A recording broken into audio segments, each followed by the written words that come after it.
Hey, there it goes. Man, that took a while. That took like 25 seconds for it to come online. Thanks, OBS. Alright, give me 1 second, guys. Let me make sure I've got my stuff up here. Hey. Hi, everybody. How is everyone doing today? I get my, just realized that my Facebook is still open. Whoops, a little too soft there. Let me try. There we go. Okay, sorry. Sound. I'm downstairs. I'm usually like upstairs.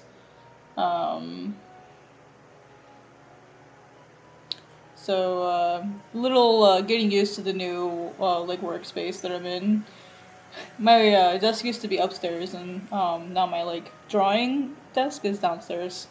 So also trying to like figure out how I want my table laid out. So like forgive me while things are just a little bit strange. Might be a little weird today because my my drawing computer or my drawing laptop is usually on my left side and now it's on my right side. So I'm still figuring out how I want to lay everything out. Let me actually move this over. I'm not sure I like this over here. Grab this. It was just kind of like a really, there we go. Yeah, now I can actually move around a little bit easier. Okay. There we go. Much easier, much easier. Okay, cool. Alright, so yeah, as far as what I'm working on today, I've got a bunch of Godsbane stuff that I'm working on. I'm currently in the process of adjusting the name. You may recognize some of these panels from like previous pages. I'm recycling what I can for chapter 3, because we're just at the point where like chapter 3 or the original chapter 1 when I did my pilot forever ago. So I'm recycling some of the pages. Some of the pages will also end up being in chapter 4. So that's kind of where I am right now, and I know this isn't like the coolest part of the process. Like I'm probably not going to be doing a whole lot of drawing today. At least until I get everything moved and like reorganized. Basically what I did is I drew, I went through, hey Lychee, what's up? Hey. Went through and kind of redid some of the name. You can see I've got like a little bit of doodles in here because I'm moving panels around to like make it flow better, cutting out what I don't need. It's like the least fun part of the process in terms of like watching, I think, but I'm like, you know what? I'm sitting here, it's late. I might as well turn the stream on. If I'm gonna sit here and do nothing, I might as well try to be productive with it and stream for you guys. So, oh, I just realized I forgot to close Facebook. Sorry guys, 1 sec. Facebook is still making noise. Let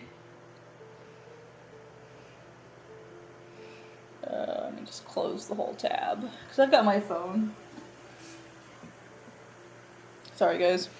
I forgot Facebook was still open, so it was making a bunch of noise. Alright, let's get to work then. Yeah, I definitely don't mind that. Let's see here. That's a strange question. Oh, I dropped my pen. I found it. Okay, so basically this is what I'm doing. Is just moving all this fun stuff around. I've already just moved this one, so now I'm going to just rearrange. And basically what I do to start this... Oh, music is really loud. Hopefully it's not too loud for you guys. Let me check my mixer here really quick. Like I said, I just moved my desk downstairs. At least like the drawing desk downstairs.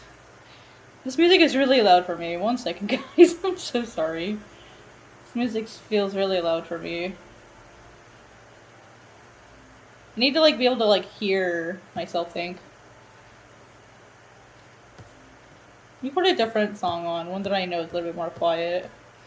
And I'm just gonna loop that probably, y'all, so I'm sorry if you guys are like, if you guys hate hearing the same song over and over. We're going to just loop this one. Because this one's easy for me to think to. Okay, cool. Coolio. What are you up to, Lychee? What trouble have you been getting into lately? Alright, I can delete these, because I don't need these. Oh, let me move some stuff just so you guys can actually see what I'm doing. I will move, for now, I will move my layer panel over here, so you guys can see what I'm working on. Or, like, see what I'm doing. And then I'll move this so that it fits the... So that way you guys can see my whole layers and everything.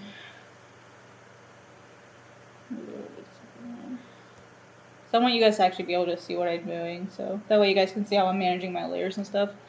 I'm just chewing through a bunch of work I owe folks, then it's back to the boards. Being in a new living space has been good for helping me get back to creating. That's good, I'm glad.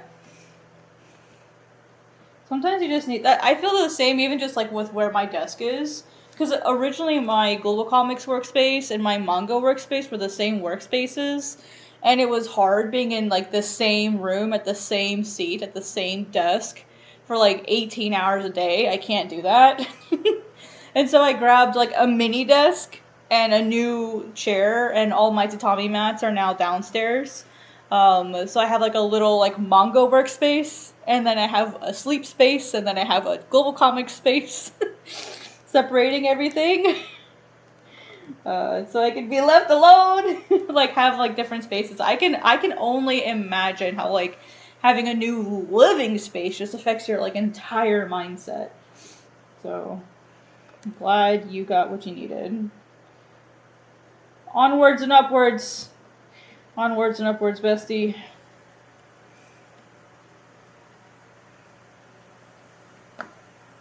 Oh, I love how I have the wrong color for this.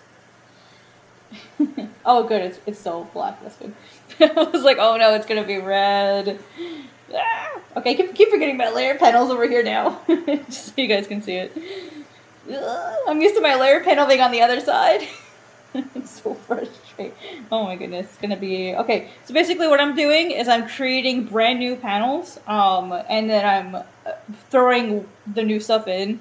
So I'm gonna make the new like basic. I make one panel. Let me scoot this over just a bit more. I just realized you guys can't see all of this. And then I basically just cut it where it needs to be cut.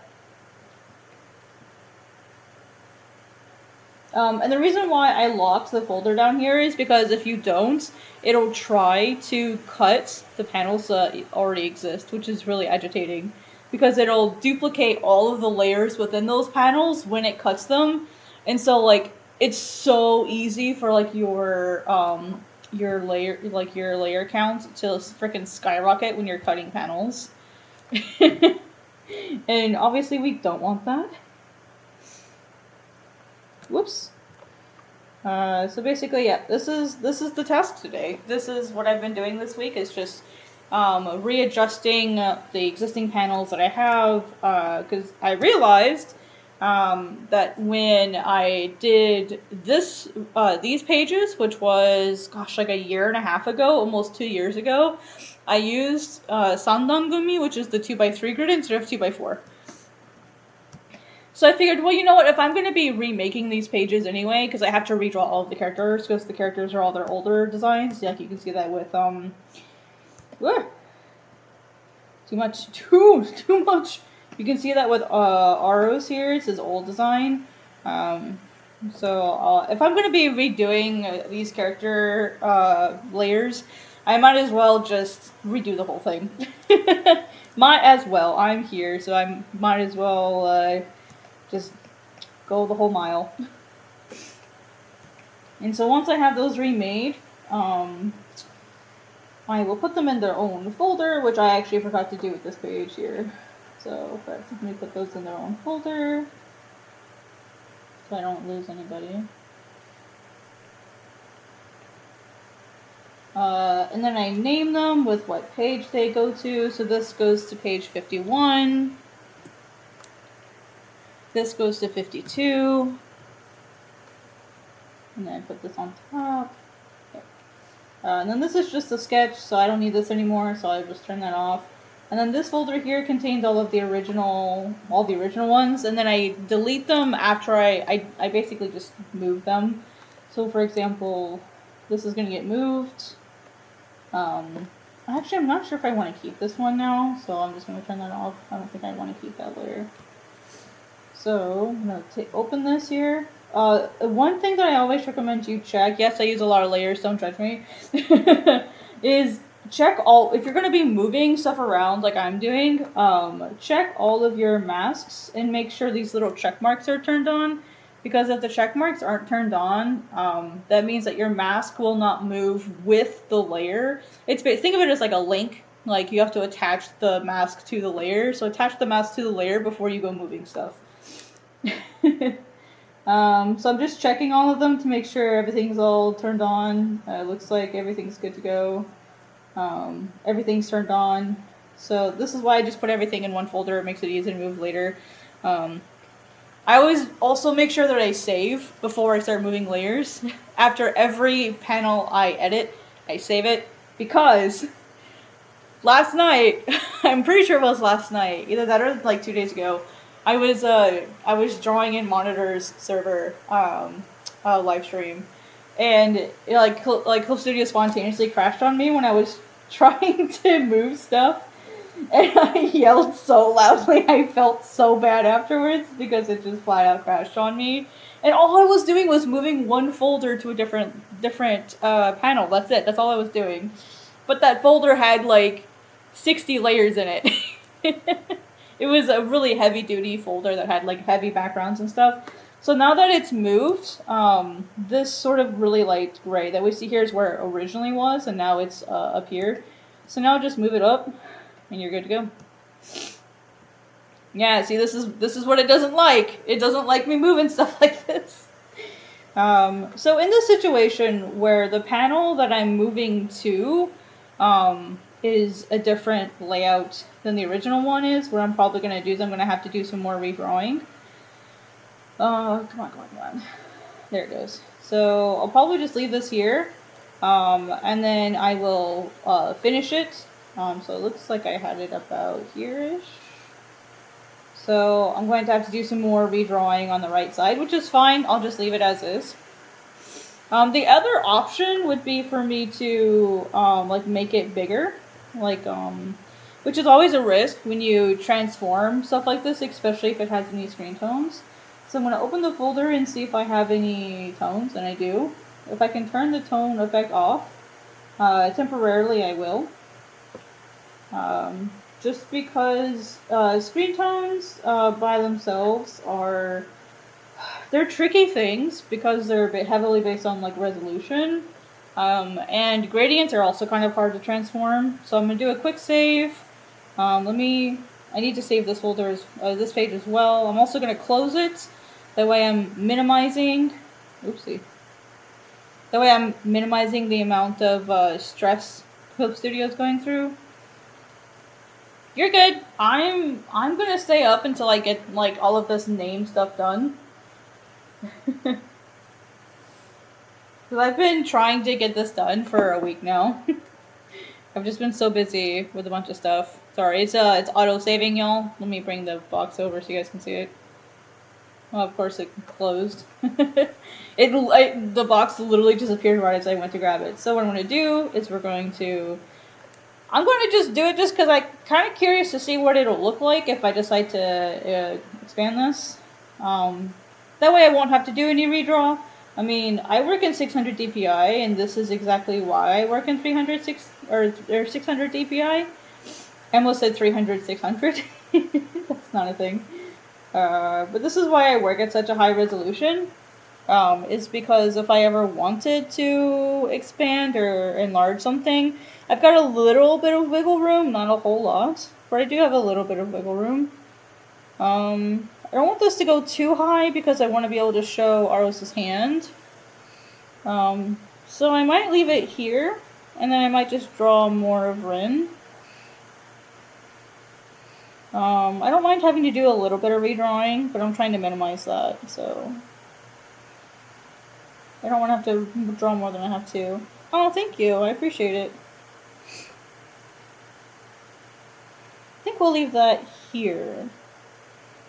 That way it's implied that we're getting another soul here, and the amount of redrawing I'm going to have to do will be pretty minimal, so. It's much harder to notice stuff that's been warped resized when you're at a really high res. Yep, exactly. Yeah, processing performance. Yep, exactly. That's why when I was looking for computers, I went ahead and bought a gamer rig, even though I don't game, because I know a gaming rig can handle these things.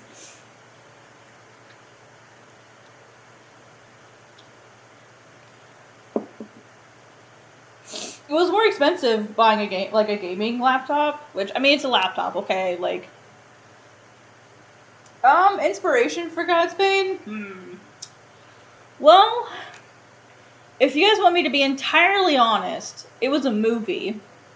When I was younger, I was a teenager, when this movie, well, I was, I think, 8 when this movie came out. But I saw it as a teenager, and it's called The Sixth Sense. I don't know if you guys have seen that movie, but if y'all are okay with spoilers, let me know, and I will tell you why that was the inspiration for Godsbane.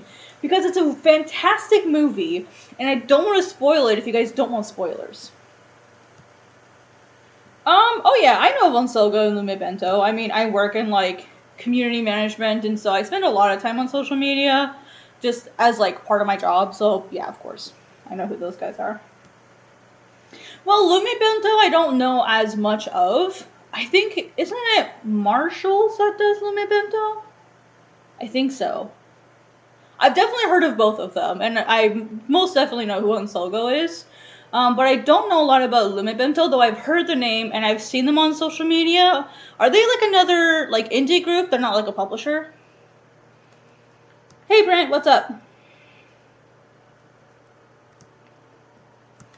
Yeah, let me zoom in a little bit and see how crunchy my lines got. Not too bad. I'm gonna be doing some redrawing anyway, so I can touch some of that stuff up. That's not a huge concern.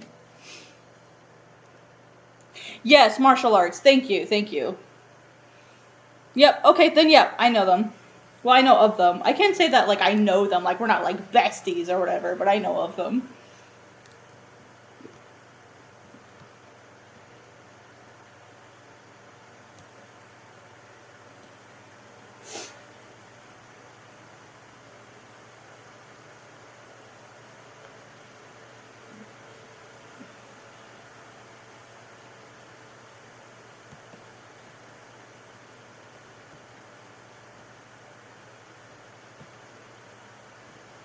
Nice, that's awesome. Yeah, we definitely need more, like, indie manga publishers here, so definitely could use more of those. More options, the better. Personally. And I mean, Bento's manga, light novels. Okay, that's awesome. We need, because I know a lot of, like, the indie manga publishers that are stateside that I, like, or maybe, like, European as well, or Australian, because, I mean, there's a lot of them. I definitely don't know as many in Australia, but I know they exist. A lot of them don't do light novels. So that's really awesome that they're also, like, welcoming light novels. I'm not a light novel reader very much. I mean, like, I do read Danmei. I don't know if that counts as a light novel, but I do read Danmei. Specifically, like, Heaven's Official Blessing, The Untamed, that kind of stuff.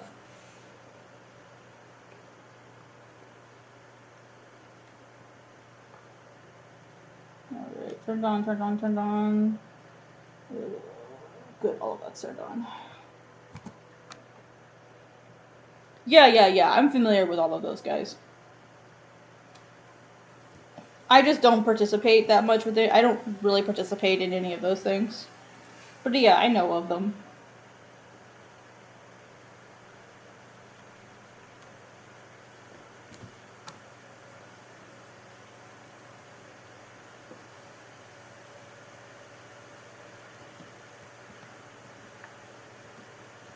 Alright. Put this here. Yeah, and it's mostly because I'm not, like, it's weird, because I'm not super interested in going with, like, a small indie publisher, At the moment, I'm more interested in like traditional, as far as like what my personal goals are. I'm not super interested in like small indie publishers. Like I have considered applying to Shrine. I've not done it yet though, but it's a possibility if like traditional publishing doesn't work out. I don't think I would ever apply to Saturday AM, and I definitely would never apply to Onsolgo. They just like aren't my vibe. You know what I mean? Like I'm not interested in like the mana stuff. And with AM, like, there's a whole host of reasons I'm not comfortable applying to those folks.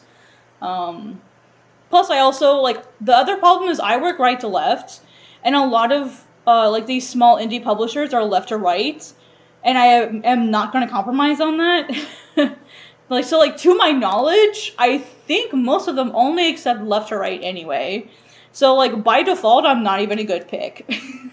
You know what I mean? So, and I don't make shonen, I make seinen, so, you know. So I feel like what my goals are and like what they're looking for as publishers, I don't really think any of them line up. I mean, maybe AM because they have like the PM line, but again, Saturday is not a company I'm interested in applying to.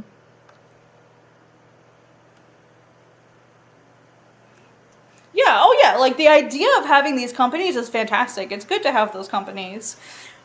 Because they create the sense of community. And what's super interesting about all of it is in Japan they have like circles, and that's kind of how I see these like small publishers. I would call them small press is what I think the industry term for these companies are, like Shrine, Onsogo, Saturday AM. I consider them small press, not publishers personally. There's a big difference between them.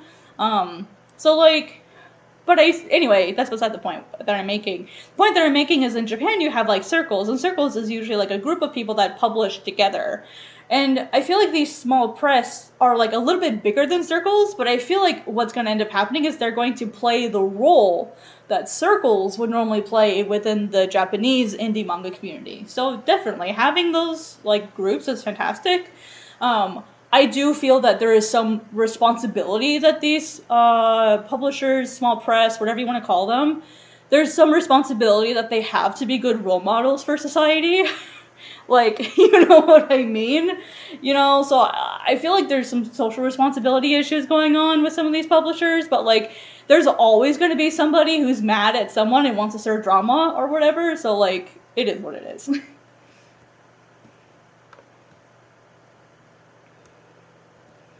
I am sticking. I do both. I am doing self-publishing. What do you think Godsbane is? It's self-publishing. I am self-publishing. It's called Godsbane. I'm not planning on submitting it to any publishers right now. Do I eventually like want to submit it to Viz? Like just because? Yeah, for sure. But when it comes to like traditional publishing, that's just what I want. That's just what I want. Like, and there's no reason I can't do both. You could absolutely do both. You can have your publisher projects, and then you can have your indie passions. Like, for example, with Godsbane, there's a lot of things I don't want to compromise on for Godsbane. There's a specific way I want to tell that story, and if I can't do it with publishers, I'll just do it by myself. No big deal. But if I can work on Godsbane within a publisher, that would be awesome. But I'm not like, I only have to do publisher and I won't accept anything else. Like, I'm fine doing indie or publisher or both. It's fine. Like, I have no real preference. I just want to make sure that, like, wherever I'm going, I can tell the story that I want to tell in the specific way that I want to. And if that publisher won't, accommodate those things, then that particular story, in this case, Godsbane, is going to be what I want it to be. With Godsbane, like I said, I do plan on submitting it to Viz, the Viz Originals, like, series program. And I'm working on Viz with the one-shot program. Like, I am working on my next one-shot with Hisashi-san. So, like, I don't know why there are so many people that are like, you can only do one or the other. Or they like, oh, if you're going to traditional publishing, why don't you do indie manga? I'm not saying you're like that. I'm just saying I've had this discussion with other people. And you can do both. Porque no los dos. You know? I sure do know about Fifi. I featured her in my Fresh Friday Features once. Fresh Friday Features is an article that I do on Global Comics, and I featured her work there.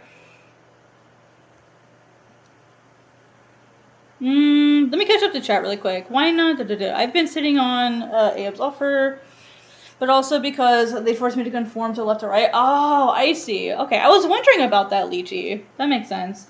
Yeah, if that's the case, if I have to conform left to right, I absolutely will never submit to AM then. Never. That's a deal breaker for me. Now, for Viz, I might compromise. And that's the thing. If I do want Godsbane to be with Viz, I would have to compromise on that. Like, 99 chances out of 100. And I'm not sure I'm okay with that. But, I mean, like, imagine saying no to Viz Media because of a reading direction. If that, like, I'm just gonna be real with y'all. If I do ever submit Godsbane to Viz, and that is the only reason that I hesitate to say no to Viz, I'm a dumbass. Because that would be a dumb reason to say no to Viz, personally. But that's me. If it came down to it, would you self-publish Godsbane as a physical book? Yeah, absolutely. Absolutely. I would not hesitate to do that. Sorry, guys. I got a little distracted there. It's hard for me to talk and draw at the same time sometimes. I am definitely one of those people that sometimes I just have to stop drawing and respond. But yeah, if the publisher rejects it, I don't care. Like, then okay, the story isn't right for the publisher. Because here's the thing, like, if I submit to a publisher and they say, let's just say I submit Godsbane to Viz, and they say no, I'm not gonna cry about it. Will I be a little bit sad for, like, a few days? Probably. Like, I was really sad when Onami didn't get greenlit for serialization. And, like, I had my day or two to cry about it. Because I'd worked so hard, you know? But that just means, I mean, it's a blessing in a way because they know what will work. And if they were to say yes, and then, like, Onami got axed after, like, one volume, that would feel worse. You know what I mean? And these are the professionals. I trust their decision. And you know, like, the other thing with like Onami not getting serialized is like that just gives me the opportunity to try a new story and do something else that I think will be really fun. And you know, I've got an idea that I'm working on that I'll be submitting to Hisashi-san hopefully by the end of the year to see if he approves the idea. And then if he approves the idea, the rough script that I have, then I'll start working on the name for that. But like, when it comes to Godsbane is just a passion story that I've had for 15 years. Like, I'm not gonna let the idea that Viz said no, like, stop me from working on it. Like, no, I'm just gonna do it by myself then, no big deal. And maybe after I, like, do it by myself, like I do the self-publish, I can then go to other publishers and say, hey, I've got this story that's already done. Like, there's no, like, you know, like, unless they want me to redraw it. But, like, theoretically, I could say, hey, this story's already done. It's 4 volumes. Are you interested in this? Like, just because one publisher says no doesn't mean another one. Doesn't mean all of them are going to say no. So you can keep trying. Like, if you're going to work in publishing, you have to be ready to hear no a bazillion times. And if you can't handle being told no, if you get told no 4 or 5 times and then you go on a rampage on a YouTube channel, like shitting on everyone else, you know, because you're sad or demoralized, that's a you problem. You know? Like, you're gonna hear no a lot. I have heard no so many times. You know, like, with Onami, I heard no 4 times before I heard yes. I had to redraw it 4 times. Like, did I get angry? No. Did I get sad? Yeah, a little bit. But then I picked myself back up, you know, I sat down and I drew it again. It's just what you do. Like, that's how publishing is. Exactly. Thank you, Brent. Yeah, exactly. It may not be their type of story, but it may be the perfect story for another publisher. In fact, I'm also planning on putting Godsbane up on Days Neo, because I feel like there are enough publishers seeking foreigner mangaka that I feel like it's worth trying. And honestly, like, the worst they can say is no. And if Godsbane strikes out and no one's interested in it, okay, I'll self-publish it myself. We'll throw it up on we'll do a Kickstarter. I'll have some bonus artwork. I'll have an art book. I'll have, you know, other rewards, campaign rewards. I'll just do a campaign and we'll call it a day. what's important to me is that Godsbane gets done. I don't give a damn who does it. I just want it done. That's all I care about. Like, who publishes it? I mean, would I love to have Viz be the one to do it? Absolutely. That would be the ideal. But if it doesn't happen, it doesn't happen. It's okay. Like, it is what it is. I'm not, like, trying to be better than anybody else. I just want my shit done. I just want my story told. That's all I care about. I don't care what Timmy down the street's doing. I care about me. And my satisfaction and my happiness. That's all I care about. You know? And if it's not with Viz, then maybe it'll be with Gangan. Or maybe it'll be with Afternoon. Or maybe it'll be with, like, Kickstarter. I don't know. Doesn't make a difference to me. Hey, Squire, what's up? Thanks for joining. We got 10 people in here already. God damn, maybe I need to stream more in the afternoons or more in the late nights. Maybe I should do that more. Hey, Manga, what are you doing up? It's so late over there in New York. What are you doing here?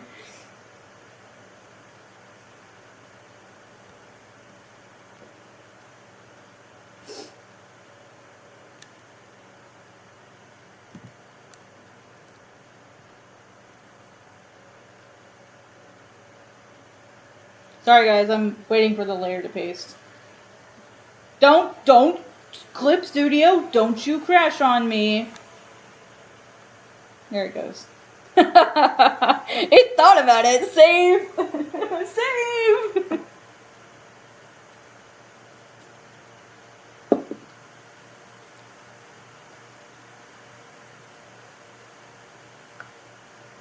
Alright, there it goes.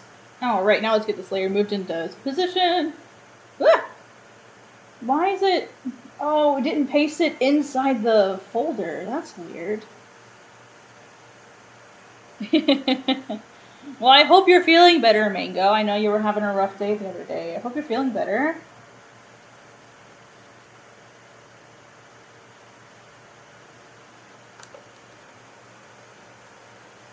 Lychee makes some great stuff. So check them out.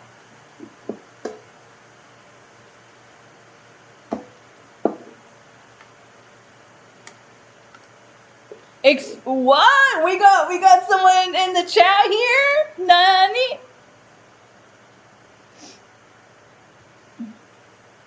Did Brug get exposed? Not exposed. Outed for being here.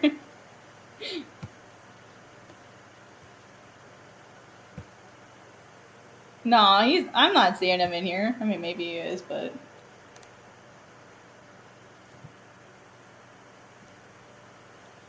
Clip Studio, you big baby, come on. Come on. Up, up, oh no, oh no. Don't do it! I will wait for you! There it goes.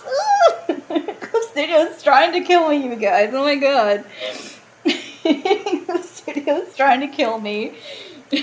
If anything happens, y'all, okay, here's the thing. If it happens, I have a thing for just a situation as this. Let me see if it works. Let me make sure it works. If Clip Studio crashes, you will see this message. If Clip Studio decides to be a big baby. Oh, I hope not. I have so much shit to do. I don't have time for this. Miso, miso, ma'am. Sorry, that's my cat. Miso. What? Not what? Yeah. You want to say hi to everyone, Miso?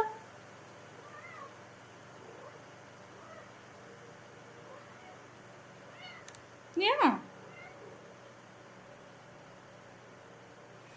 Yes, that is Miso. Let me bring up her little scene here. The little Miso. Here she is. This is my adorable cat, Miso. She's my baby. My baby. She's 10 years old now. Yeah, she just had her 10th birthday, November 30th. Or sorry, July 30th. I don't know why I said November. She just had her 10th birthday in July. She's a precious baby. She's a ham. That's what she is. She's a ham. A ham in the shape of a cat. That's what she is.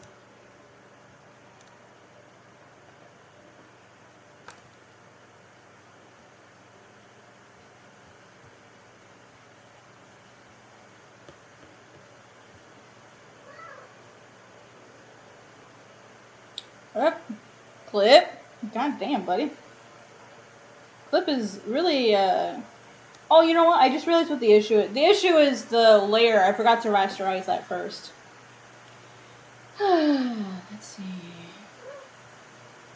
I think that, yeah, the issue is, yep, this layer. It's the speed lines. It's not rasterized yet. That's what's freaking it out. There we go. Yeah, the speed lines, my suggestion is to rasterize them after you've created them and you know you're not going to change them. Definitely rasterize them.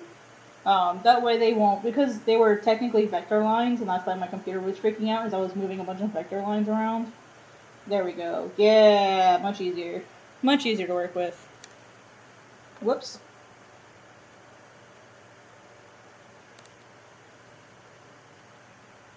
Yeah, but I'm also working in like a massive layer, or a massive document, so... the document by itself is B4 at 600 dpi, and I have hundreds of layers. That definitely does not help. That definitely does not help.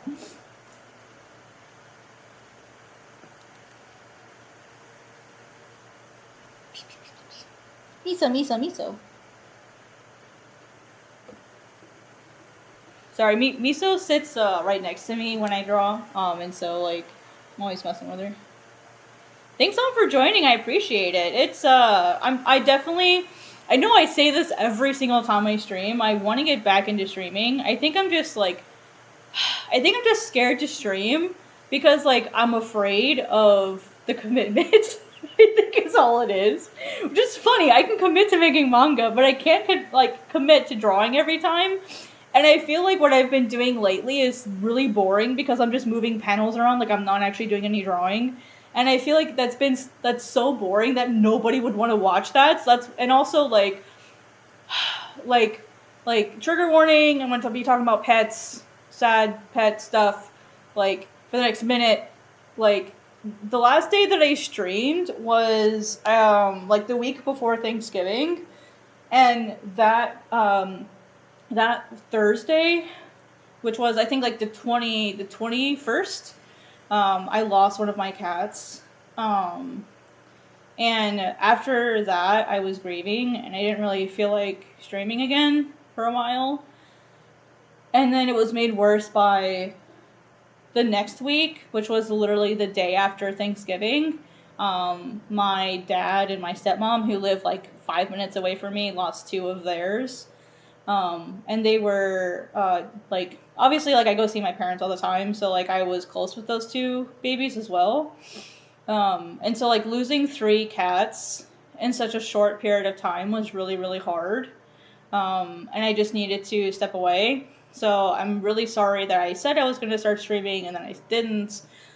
Between the holidays and like, my cats dying, I just didn't feel like drawing that much.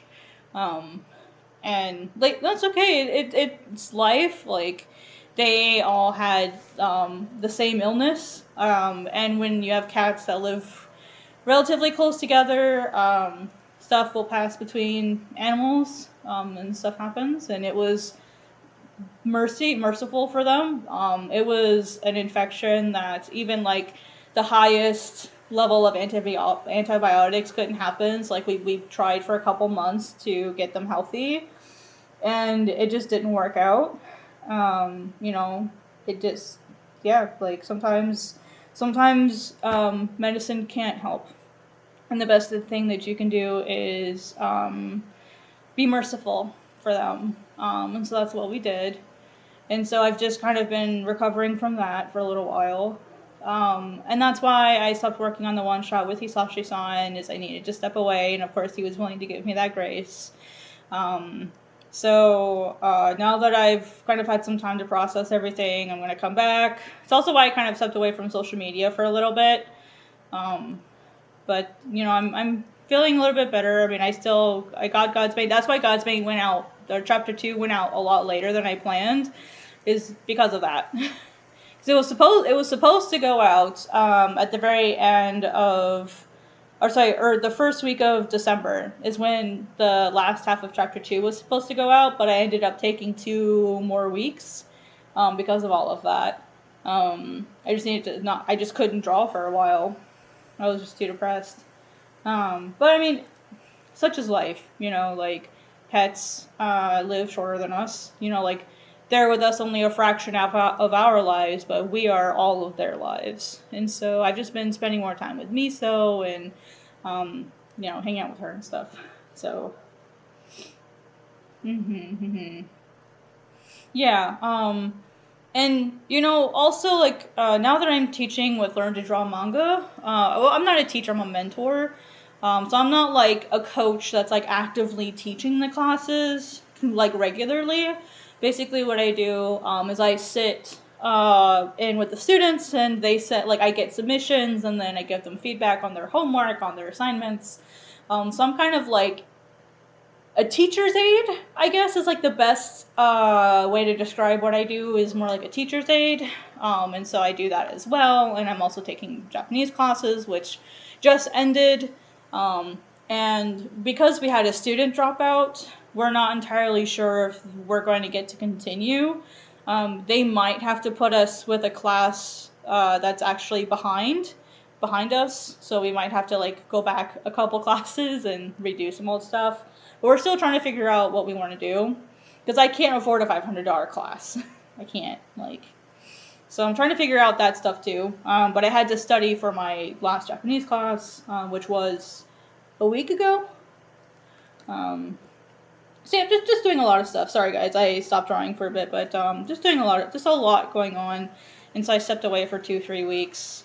But I wanted to ask, like if I were to stream, like, in the evenings, and you guys missed it, would it be okay? Like, would you guys be okay watching the VODs, like, the next day? Because that's why I stopped streaming, is I wanted to stream in the mornings, but I want the mornings to be, like, my quiet time, when I can, like, focus on what I want to focus on, and then maybe have, like, the evening streams, like, be when I can be silly and goofy, because there's a lot less pressure to get stuff done. Like, would you guys be okay with that? Because if I stream, it would likely be later, like, 8-9 o'clock is probably when I would be starting. Okay. Yeah, because I've been trying to figure out, like, what schedule would work better, and I felt bad that my streams were so late, so I stopped doing them.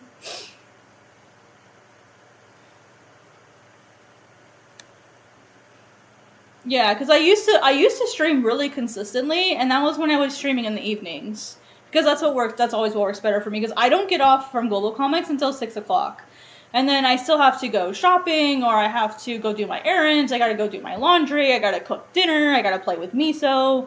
And so, like, I'm gonna need, like, at least an hour or two after I get off work. So, like, the earliest I could stream is 8 o'clock. And I know for some people, like, they're either getting ready to get into bed, or they're having their own dinner, they're doing their family stuff, whatever. So I'm like, would this work? Would this not work? Like, would my live stream, would my followers be okay with this? That kind of thing. It's kind of like what I've been trying to figure out. Like, what do the viewers want? So that's why I've been like, I'm coming back, I'm not coming back. I'm coming back, I'm not coming back. Have you guys seen? Actually, let me go grab it. This is me.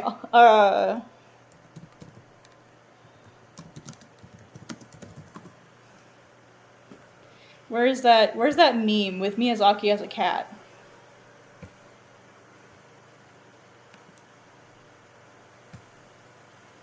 File.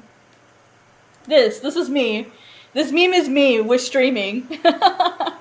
I'm coming back. I'm retiring. I'm coming back. Okay, now I'm streaming. I'm not streaming. I'm not streaming. I'm streaming. I'm not streaming. I'm streaming. Like, this meme is the embodiment of me trying to be a streamer, and so I'm trying to figure out, like, what works best. So first off, thank y'all for putting up with my nonsense, and supporting me and my channel. Like, 'cause, like, I'm gonna be real. Like, it is so crazy to me that I have not even been streaming, and my channel is growing without me. Oh, bye, Comic Man. Thanks for stopping by. I appreciate it. Like, I'm not even streaming consistently and my channel is growing. It's wild. I'm like, what is happening? I'm not even posting. I'm not even streaming. And why is my channel growing? Like, I think I've gained like 300 to 400 subs this year and I've not really done that much. And so I'm like, if I could just be consistent, I think the channel would do really well. If I could just be consistent. Gotta do it for the people.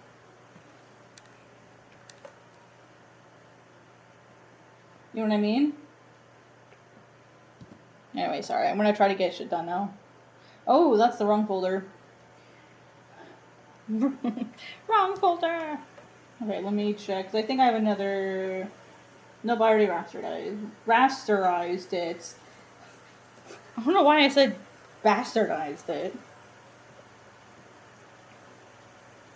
Hey, I am missing a layer.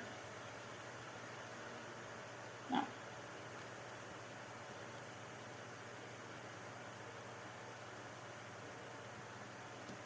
I'm gonna shrink down a little bit.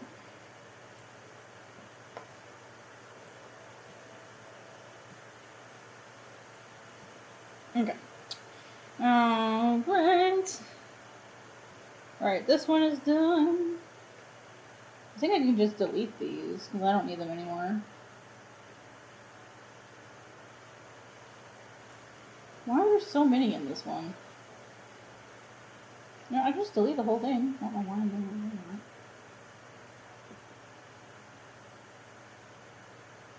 that. Alright, this one is next. This one has a lot of layers in it. I am a terrible person. Look at this. I'm a horrible human being. There are all these layers.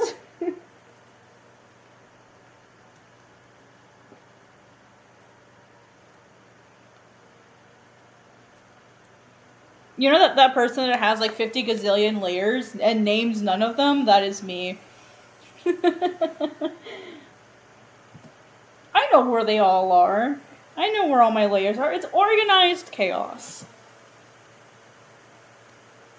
Been editing some of my comic pages today and started coloring. Oh my gosh, I can't even fathom having to color stuff on top of everything. You guys are crazy. I wish I had such stamina, but I do not. I do not have such levels of patience. I couldn't be me. Couldn't be me. I admire people that go through the work of coloring everything. Yeah, but still, like, even flatting. I feel like honestly flatting is harder. Maybe it's just me. Maybe it's because of the way that I do my line art. Because my line art doesn't have like close off areas. And so like I'm always like I'm always struggling to color stuff. Because I don't color and I don't do my line art in a way that makes it easy to color.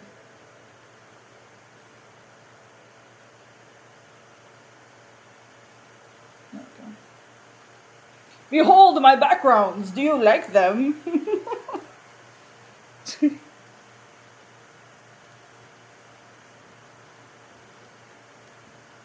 you like my backgrounds? Alright, this page is done for now. I have so much to redraw on this page. Have mercy.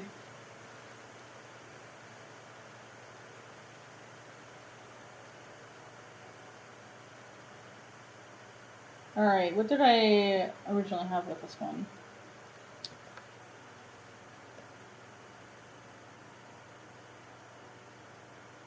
I don't... Oh, okay. So, alright, so here's what we're going to do. We're going to lock this so that nothing happens to it.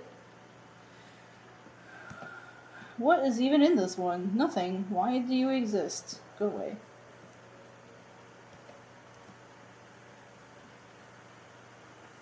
Alright, so this is the name sketch for the next page. So we're going to make a new frame. Boop. And then we're going to cut it so that it fits. Where's my frame cutter?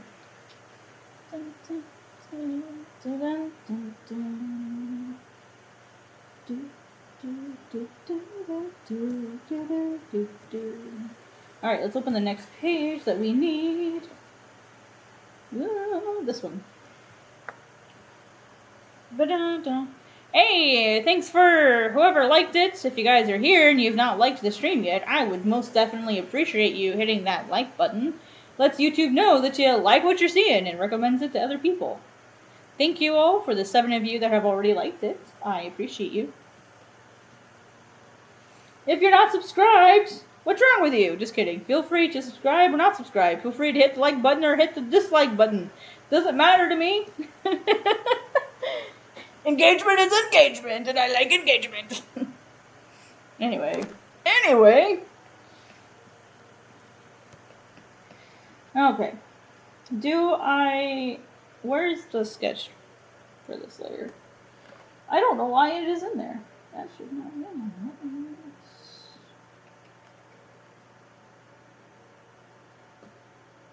there. Dragonfly. This should be in here. Alright, we're gonna copy this. Move it into the new folder, which is this one. Ooh, that's probably too big. Whoops. Love that for me. There we go. And then we'll scoot this over. That way we have a really thin action happening here.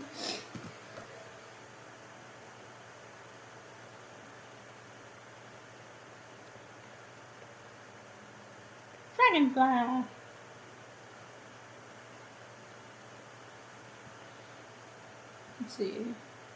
Let's see. Manga said, I am capable of doing black and white art, but people say my works shine and are better in color.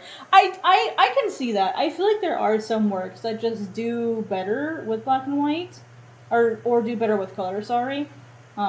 Absolutely. That is most definitely a thing. Let's make Dragonfly Bro bigger. Because why not? Bum, bum, bum, bum. Do, do, do, do, do, do, do, do, do. Alright, let's see. I don't need this anymore, so get rid of that. Hasta la bye-bye. Alright, what else do I need in here? So many layers, why do I torture myself this way? Because it's fun. Bum, bum. Need to regain my skills in Prisma. I prefer Faber-Castell over Prismacolor only because Prismacolors bloom like I don't know how long you've been using Prismacolors, but I found that some of my older artwork. Okay, so like I used Prismacolor forever ago, and then as my artwork aged, it had like this like waxy buildup, like on top of the colored pencil artwork. So I don't use Prismacolor anymore. I use Faber-Castell, and I've not seen that problem happen again. Have you noticed that with your work at all? Like did I not store my work properly? Because I thought maybe I didn't archive it correctly, you know, for like dry storage. I didn't either until like I was going through my old stuff and I'm like, what the frick is this? Like,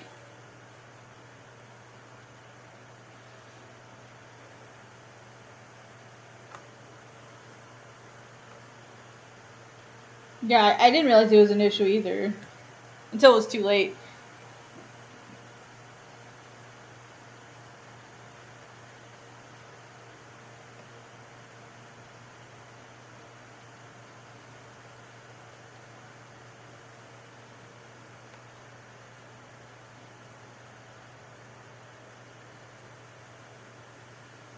Oh, hey Mom, what's up? Okay, so it's not just me then with the Prismacolors. It's not just me then. I thought it was just me. Maybe I didn't store it correctly. How do you plan out page turn movements? Every time I try to plan out my drafts, it's on the wrong side of the spread.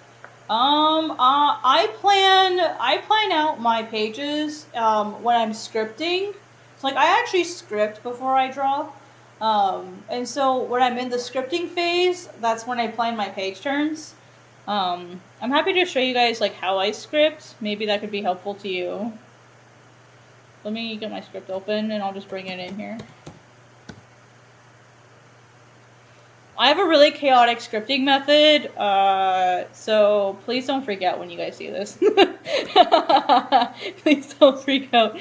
I actually have I have two scripts. One is in Google Doc form and one is in Excel, like spreadsheet form. Like, don't freak out. Are you ready for this? Let me bring it over here.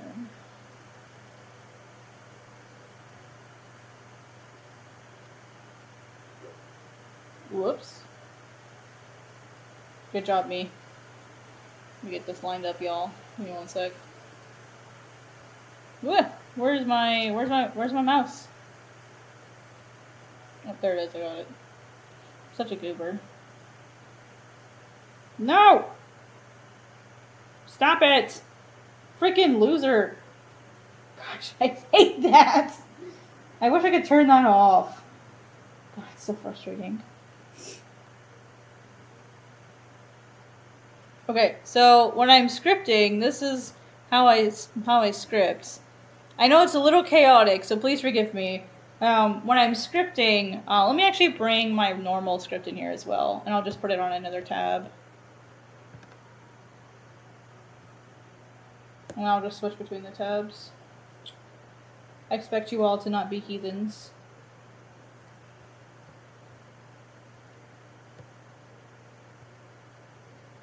So, when I'm doing my scripting, I start in here, and I I have a very specific structure that I use for my storytelling when it comes to combining Keishoten kits with the Harmon cycle. This whole column here is Keishoten kits, and this column here is the Harmon cycle. And so on the story level, on the volume level, and on the chapter level, I'm thinking about that. And so this is like the broad structure of like roughly what I want to happen, and I take it all the way down to chapter level. I'm just updating stuff, and so like I haven't updated this yet. But the chapter summaries are actually in here, and I plan down to the page what I want as far as like each chapter. Is like chapter 1, for example, is plot goal 1. Chapter 2 is plot goal 2. Like that should be the end goal of that specific chapter, what I'm identifying. Like as the goal for this specific chapter, what am I trying to accomplish with this specific chapter? And so this map here, like this stuff up here, is sort of like a mini version of this. That way I know as I'm going through volume 1, like roughly where everything should be. And then so I just like replicate it up here just for reference. But then when I'm actually scripting, you know what's really cool about manga pages? You know what's really cool about manga pages? Or manga chapters? Manga chapters have 16 to 20 pages. Do you want to know what's divisible by 8 and 4? 16. So, what I do is I plan for each, the Harmon, the reason why that question is that statement's relevant is the Harmon cycle is 8 stages. Keishoten kits is 4 stages. And so you basically can have 2 Harmon cycle parts for every 1 Keishoten kits. And they line up perfectly. They line up absolutely perfectly. So like I'll just draw out for you so you guys can actually like, because I know we're all visual learners. So let me get new. So basically the way that I organize this is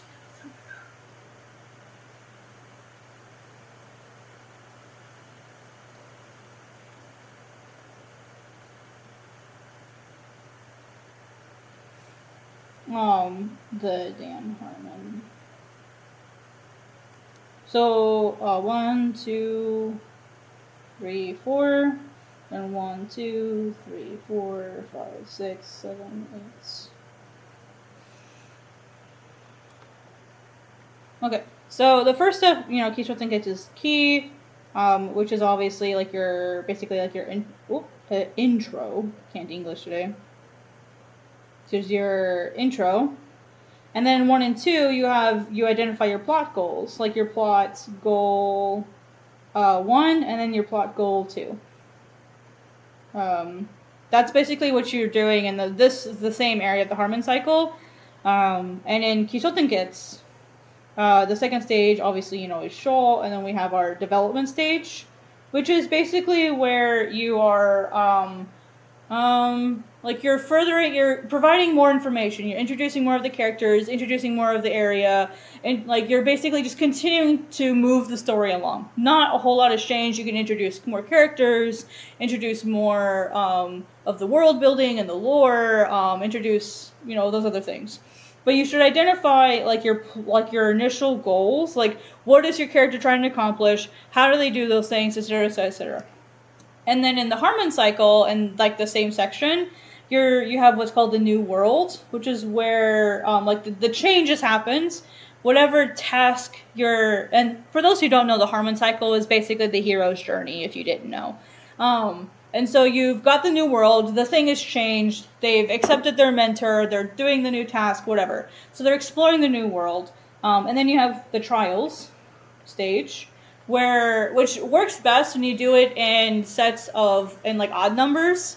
So they either have one big task they have to do, or they have 3 tasks.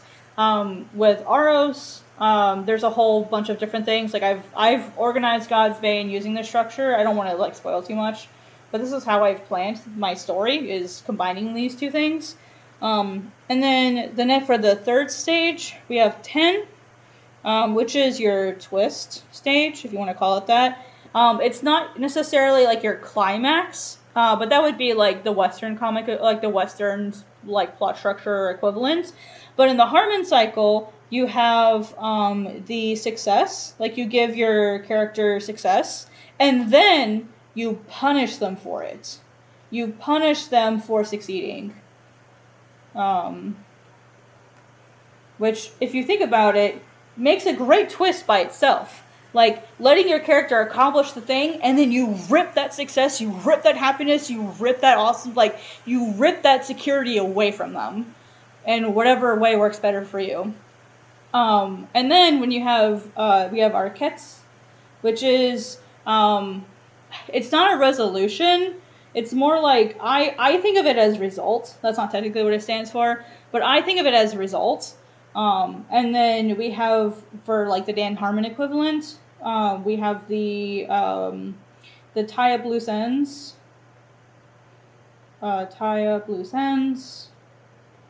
And return, or we have either return to normal, or for some stories, it's what is the new normal. Could be either or. It depends on the story. So for me, this works perfectly for manga, because the goals of each of these sections are very, very similar. And with the kits stage, you're not necessarily trying to fix the problem that happened. Oh, sorry, this should be twist. I don't know why I wrote it that way. Ooh, too big. That's what she said. Twist, or surprise. Let me rewrite that. Okay. So with the 10, the twist or surprise, basically what you're doing is you're just creating a situation that's unexpected. It doesn't necessarily have to be a conflict, and that's what makes Kishoten Gets unique, is it doesn't have to have a conflict. Can it have a conflict? Yes. If you use a conflict, is it still Kishoten Gets? Yes, absolutely. However, it's not dependent on a conflict. It can just be something surprising or unexpected. And that works out really well with the Dan Harmon cycle. And then when you get to the ending, the kets could be just the result of the twist. Your twist can be super short, a really quick moment. And then the kets will just be what happens after that. Does the character run away from the surprise? Do they resolve something? Is it just they're frustrated, or they sigh, or they go about their day? Like, it doesn't have to be fancy. And then with the Dan Harmon cycle, after we have the punishment for that success, we can tie up any of those loose ends, or we can actually have them resolve the situation. Here's a really popular example. Star Wars is like the poster child for the Dan Harmon cycle, right? Star Wars is the poster child for it. In fact, there's a fantastic analysis that's done of the Dan Harmon cycle using Star Wars as the example. And so if you guys want to learn more about this, I would definitely like look up the Dan Harmon cycle. It's also called the Hero's Journey if you haven't figured that out. If you haven't figured that out yet, Hero's Journey. Spelled journey wrong. I would definitely recommend looking those up. There's a lot of fantastic documentaries on Hero's Journey, and the silent manga edition has lots of wonderful videos explaining Kishoten Gets.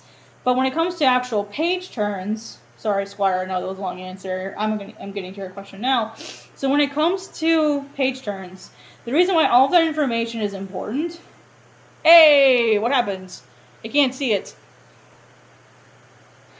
Hey, thanks for the subscription. Hey, thank you. I appreciate it. I love that. I love seeing all of those emotes and stuff. Ah, yes. That's so satisfying to watch. Thank you for subscribing. When it comes to a page turn, Squire, are you still here? Sorry, I should make sure you're still here. Before I go off and ramble. If not, I shall do this and you can watch it back later. But yeah, let me know if you're still here. I'm gonna write out some words here really quick. Yes, awesome. Awesome.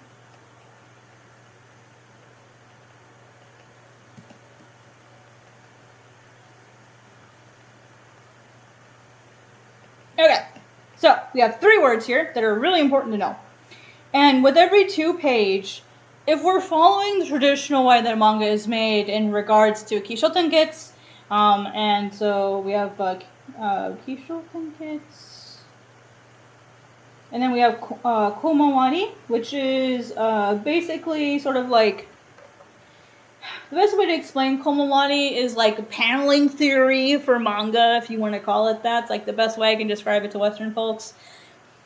Every 2-page spread should have its own Kishoten Gets, if you want to get as granular as possible. Do I necessarily do this? No. However, the things that I always have in a 2-page spread are your Hikigoma, which is the last panel on the page. The last panel on a 2-page spread.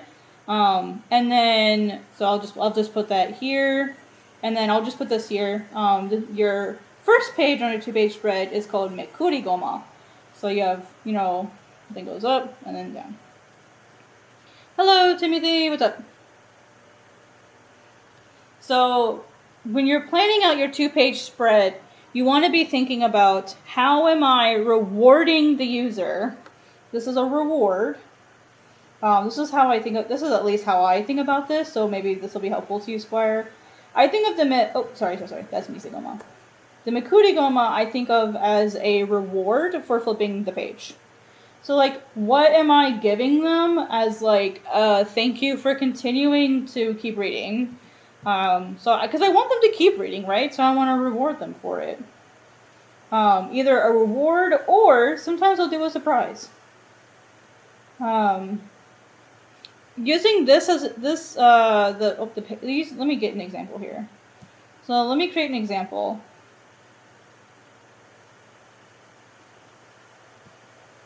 I just realized that I messed up this 2-page spread. Let me find another example here. Ooh, that's a little violent. Okay, here's an example. No, here's a better one. Okay. In this scene here, where we Fair Verona, where we lay our scene, we have these 2 birds here. We've got the big heron chasing the smaller bird. They start talking about stuff, and then all of a sudden, on these last 2 panels, someone appears behind them. We're gonna know who it is because we recognize the silhouette as the character that appeared before, but what is he doing here? We have Coco here who actually says his name, hey Aros, you know, what are you doing here? And then when we turn the page, we have Aros holding something. And so I want the reader to go, what is he holding? What is this? Oh, thank you, Timothy, I appreciate it. Like, what is Aros holding? What's going on? And so this is the first panel that they'll see on the next page. They keep reading. And then when we get to the very end of this particular 2-page spread, we have Aros who whips up this wind and we're like, oh, what's happening? What's going on? Like, is he doing something? Is he, like, what's happening? And then he vanishes. That's what happens. He vanishes.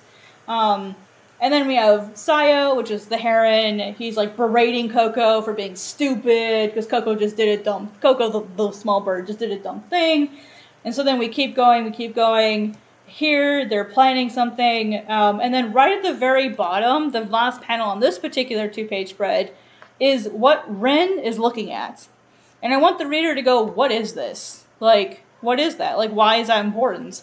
And so then on the next 2-page spread, I give them their answer. Like, why are they here? What are they doing? Whoa, sorry, that's a little violent for YouTube. But you get the idea of what happens. So, like, what the frick? Why did she do that? And then when you turn the page, you see Ren being more badass again. You know, like her weapon can change form. And so, like, it can be a blade or it can be a bow. It can be either one. Because it's actually a cursed weapon. Yeah. And so then you see her actually cut their heads off. In this large panel that I have to redraw, she actually cuts their head off. Their heads, there's 2 of them. And then, like, oh my gosh, what is going on here? But the motion here hopefully keeps this is sort of like a weird exception, where there's only one panel, it's a splash page, basically. So I'm hoping that the page will be super duper extra cool and make the reader keep turn the page. Oh, what happens next? What happens next? And then what we see is, you know, them walking, you know, we see the bodies there. And then we see Aros like unwrap the wrap that he has on his arm, and it turns into a frickin' snake. Like, what is going on here? And so basically, I try to, when I'm planning out my manga, I'm planning my 2-page spreads, I don't worry so much about how these how the Mikurigoma and the Hikigoma relate to each other, because what's important is when they're coming into the page, how do I push them to keep going forward? And when they get here, how do I push them to go forward? Squire, did you ever play with Hot Wheels when you were a kid? I know that's a silly question, but I promise I have a relevant answer to that. Or, like, a reason I'm asking that.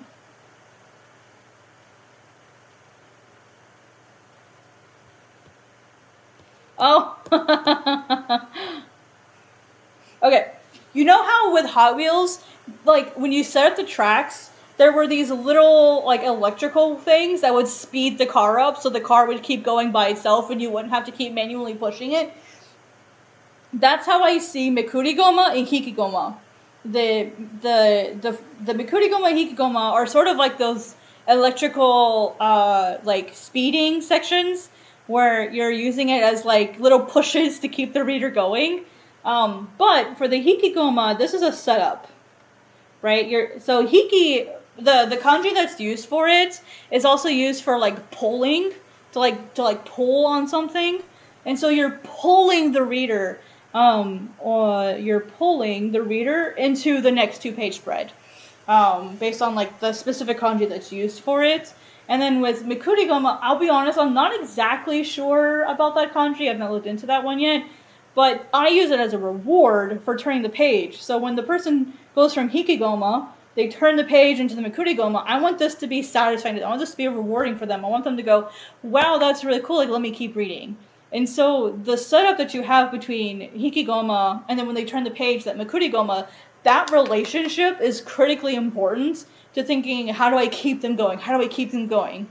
If that makes sense. And then this is the pull. Or setup. Yeah.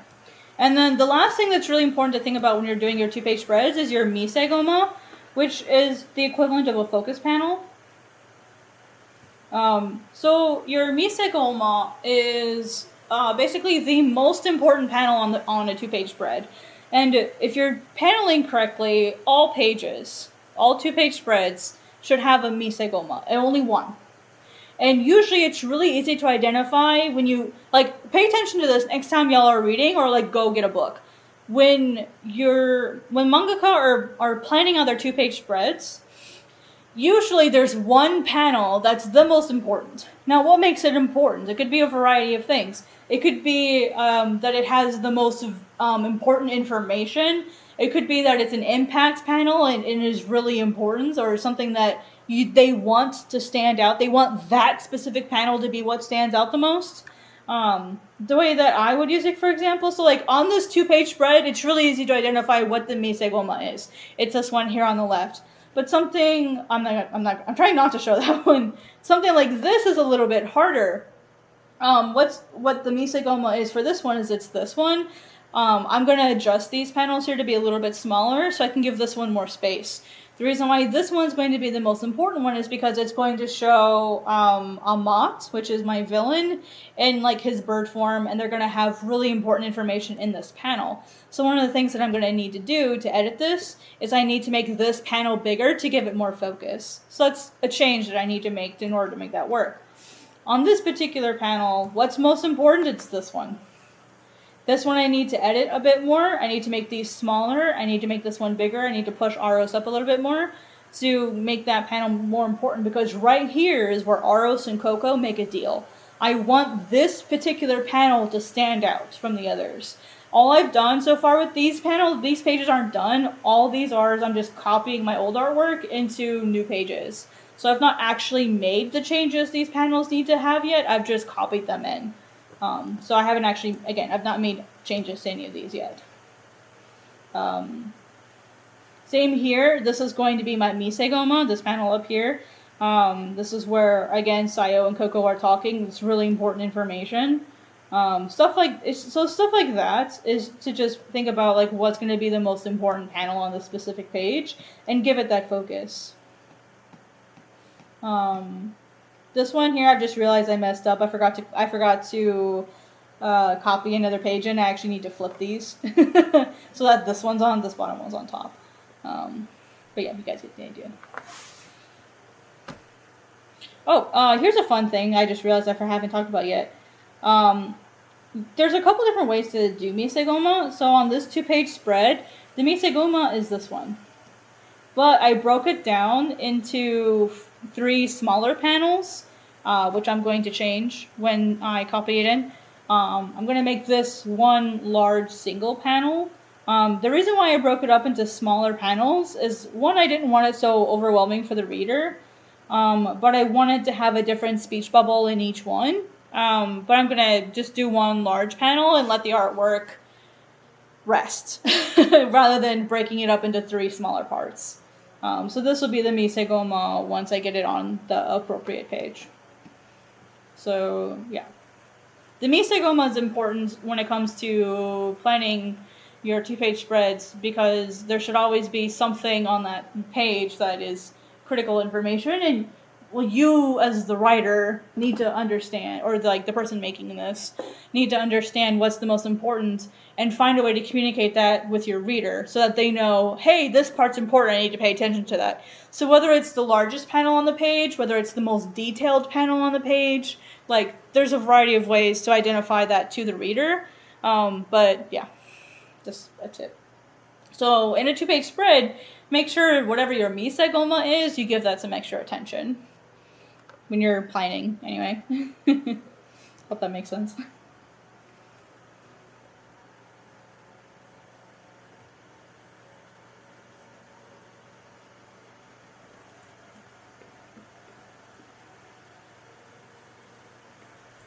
Didn't expect a lecture when you guys came in today, huh?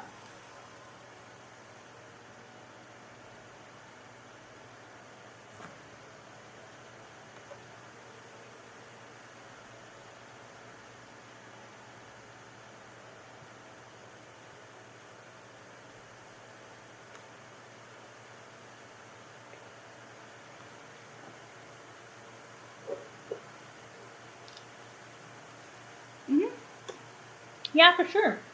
Yeah, I never mind people asking questions when I'm streaming, because that's how we learn. You know, and I'm sure there's someone out there that has the same question, so hopefully it can be helpful to people.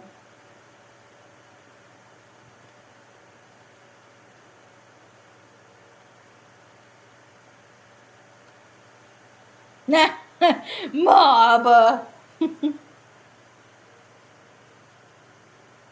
we always ex- we always expect a lecture. It's true though. I always end up like going on some rant about something every time.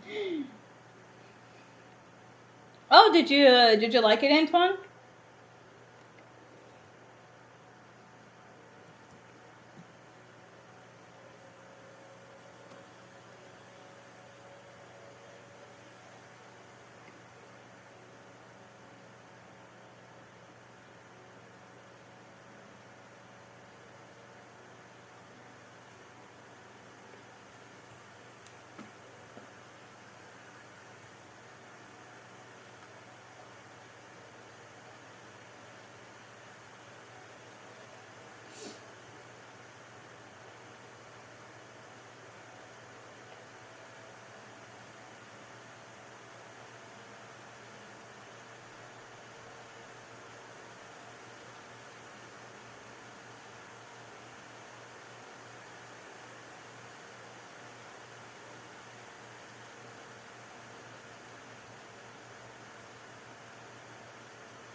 Oh, I'm glad. I'm glad you liked it.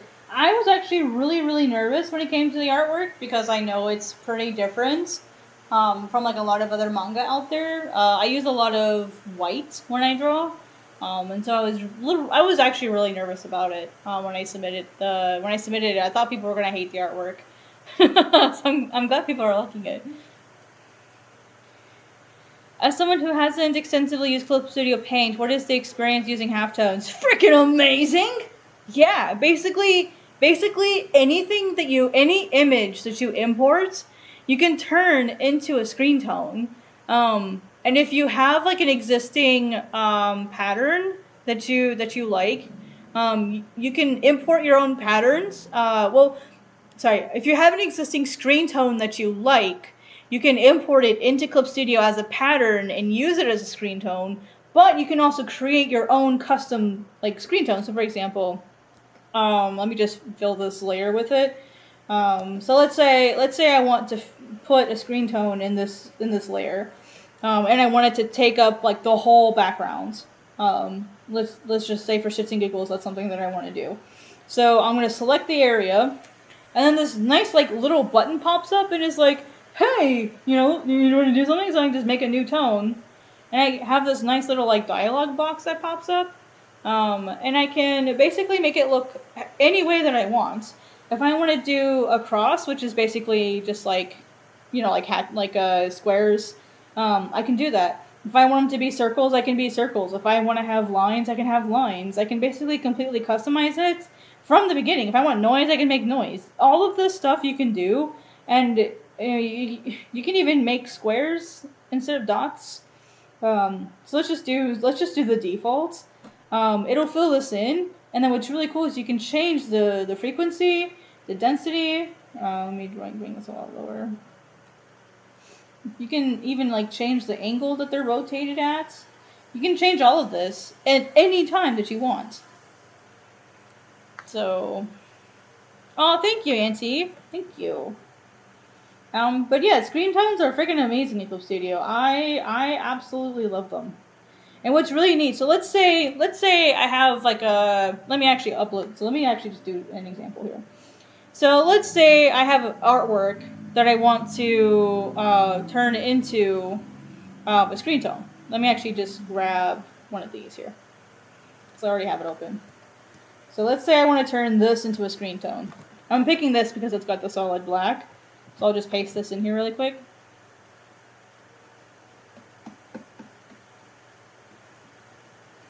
So let's say I want to turn this image into a screen tone. Watch how easy this is. So if you look up here on the upper right, you'll oh, it might be hidden a little bit by the flower. It's a little hard to see, but let me actually just. Yeah, I'm watching to make sure you guys can actually see this. There it goes. Okay. So there's this little button up here that says tone. If you click on any layer, any image, anything you import in Clip Studio, click this button and it'll turn it into a screen tone. Now it doesn't look much like a screen tone right now, but if we zoom in, we can see it's been turned into a screen tone. And then all you really have to do is adjust like your frequency, which again, it doesn't look like it's changing that much, but we can see the dots are changing. So let me set it back to 60, but I'll show you the cool part. So we'll put that back to its default. But then when I lower the opacity here, we can see that it's been turned into a screen tone. Any image you import, you can do this with. You can even change how it's done. So let's change it all into lines. And let's make the lines flat.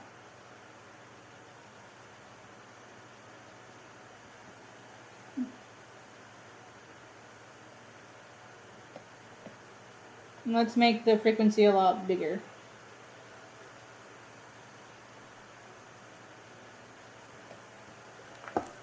You can do this with anything you import.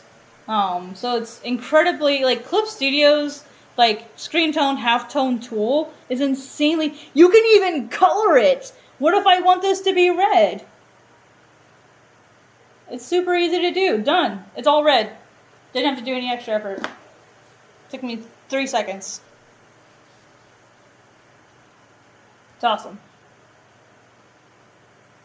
So yeah, and it's all rasterized. It's all smart layers. So if you're done and you want to rasterize it, it's really easy. Just go blank. You just hit the little like hamburger menu, and then rasterize, and you're done. And it's rasterized, and it's just flat pixels again. Super easy. And you can change it back. Like if I'm like, ooh, I don't like any of that, guess what? This is non-destructive, so you just turn it off, and you're back to what it was. Super easy. Hope that helps. I personally don't import them. I just use what Clip Studio has, or I download them.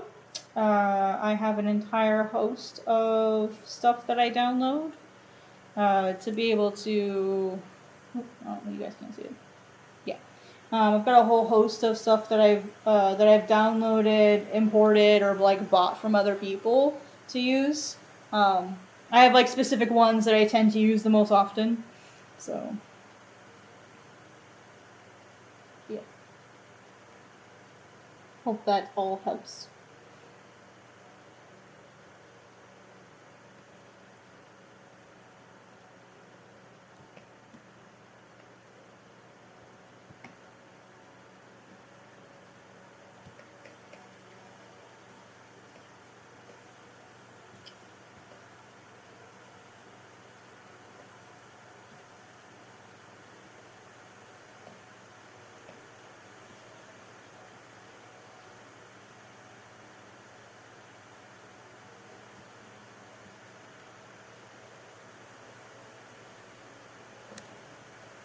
You save before I do stuff. Thank you. Yeah, I think it's more the process of drawing characters I don't enjoy that much. And that's because of like I hate being like one of those like TikTok people. Like it's because of the way my brain works, the neurodivergent, the specific flavor of neurodivergency that I have. It makes drawing people really boring and extremely taxing to me. Just the way that my brain functions. The best way, like the way my therapist described it to me, is it's very similar to emotional detachment disorder. Basically, what it, like in my case, it's I'm not able to like look at a person and read facial expressions or body language very well. So like it's also why I don't like movies. I don't like watching film, animation, movies. I don't like them because I have to work, my brain has to work 10 times harder to understand the emotions of what's going on. And it's like watching a movie in a foreign language is the best way that I can just describe how watching a movie, even in English, how that feels for me. Because I end up missing like half of the context. Like when I initially started therapy, like so I'm in therapy for this, but like when I initially started therapy, I couldn't tell you like I couldn't tell you the difference between like pride, like a healthy pride, like you're proud, you're confident, like a good pride, and a bad pride, like arrogant or conceited. Like I couldn't tell you like the difference between them. Like if you put up two pictures, I couldn't tell you the difference. Or like I'd have to use extra context, like tone of voice. Like tone of voice, I've mastered very well. But when it comes to like facial expressions or body language, I don't read them very easily. And so when I have to then create it on paper, I don't know what to draw because I don't know what that looks like. I don't know what a good pride looks like in a person because I can't read it myself. It's like being asked to write, please buy me an apple at the store in Japanese when you don't know Japanese. Like, do you know what I mean? Like, I mean, I could write that, but like, just like as an example, like that's what it feels like is, someone telling you in a foreign language to do something and you're just like, what? I don't know what you're telling me to do. Like, and so when I draw characters, I have to work a lot harder because I don't instinctually understand what I'm trying to draw. Like, I know internally what I'm trying to do. Like, I know I want my character to feel X way, and I know why they feel X way. But when I have to physically represent that, that's where I struggle. And so for me, that's why characters are so hard for me. And why I don't enjoy doing it is because I have to put in double the work to make it look like a normal, natural drawing, if that makes sense.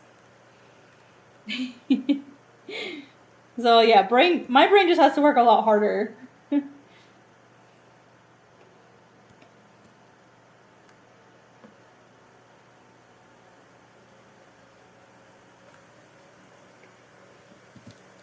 So yeah, I don't enjoy drawing people that much because of those reasons.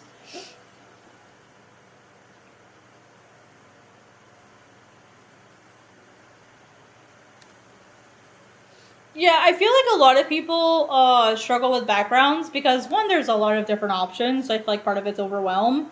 There's just too many possibilities. Um, and then the other problem is they don't. I feel like a lot of people don't understand that the background is also a character, and backgrounds have to serve a purpose. Backgrounds either serve the purpose of providing additional information like context. So like for example, if your character moves within the space, like within the existing 3D space environment that exists, you should draw that. You should draw the fact that your character has moved because that's important information. However, if your character hasn't moved, or if the emotional context has changed, you can use your background to provide that information.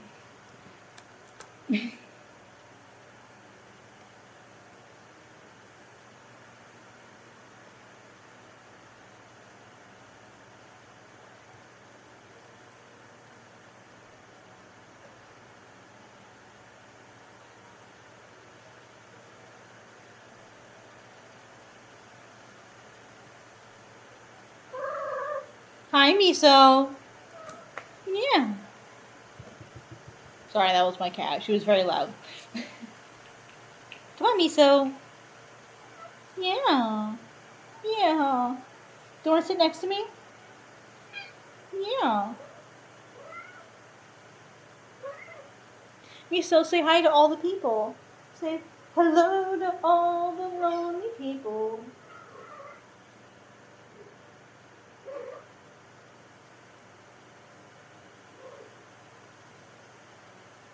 Yeah, that's Miso. Let me show you a picture. Let me show you a picture of my cat. I actually have a whole scene set up just for her. That's my cat Miso. She's adorable. I know, I know. She's very cute. She's a troublemaker, but she's very cute.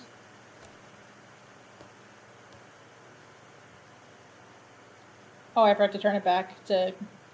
I forgot to turn it back to YouTube, sorry. I was about to start drawing and forgot to take it off. Oh, she's very chatty. She's always chatty.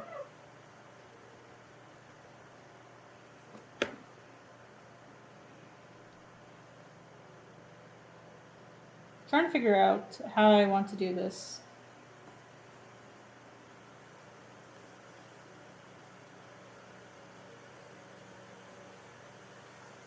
Let me leave that alone for now. I'm gonna make some changes here.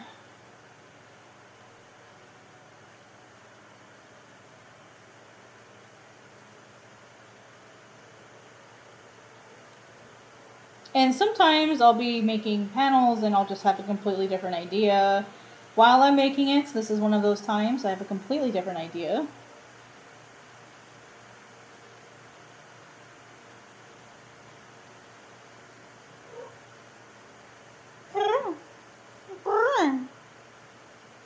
Miso ma'am. Miso ma'am.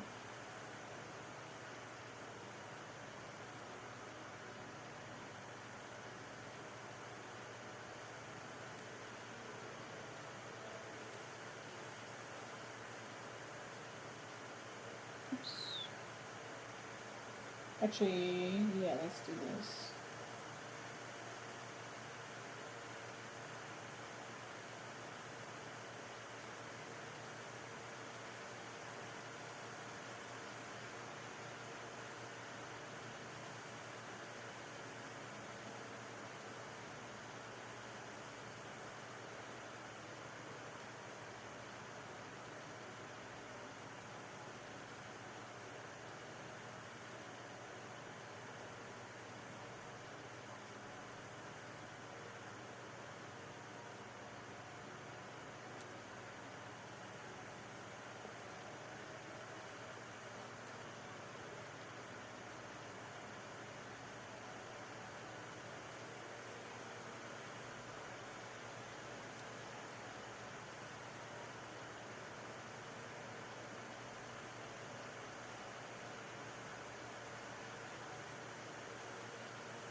What manga do I like? Do you mean like a demographic or like specific series?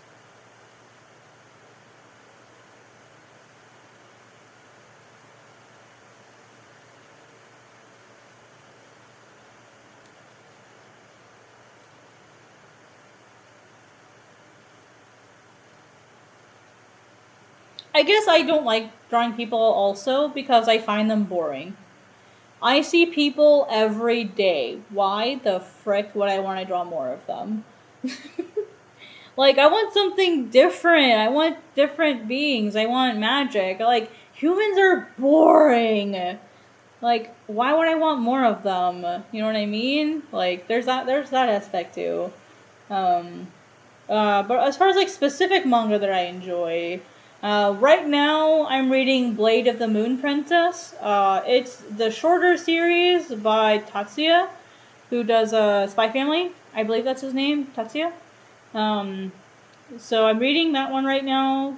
I'm also reading, I'm catching up to Witch Hat Atelier. I believe I'm on volume 9 right now. What else am I reading? I'm rereading through Berserk. I'm on volume 5 of the deluxe editions. What other manga am I reading right now? Yashahime. I just bought volumes 4 and 5, from my bookstore, so I gotta get those read. I think that's really it for what I'm reading right now.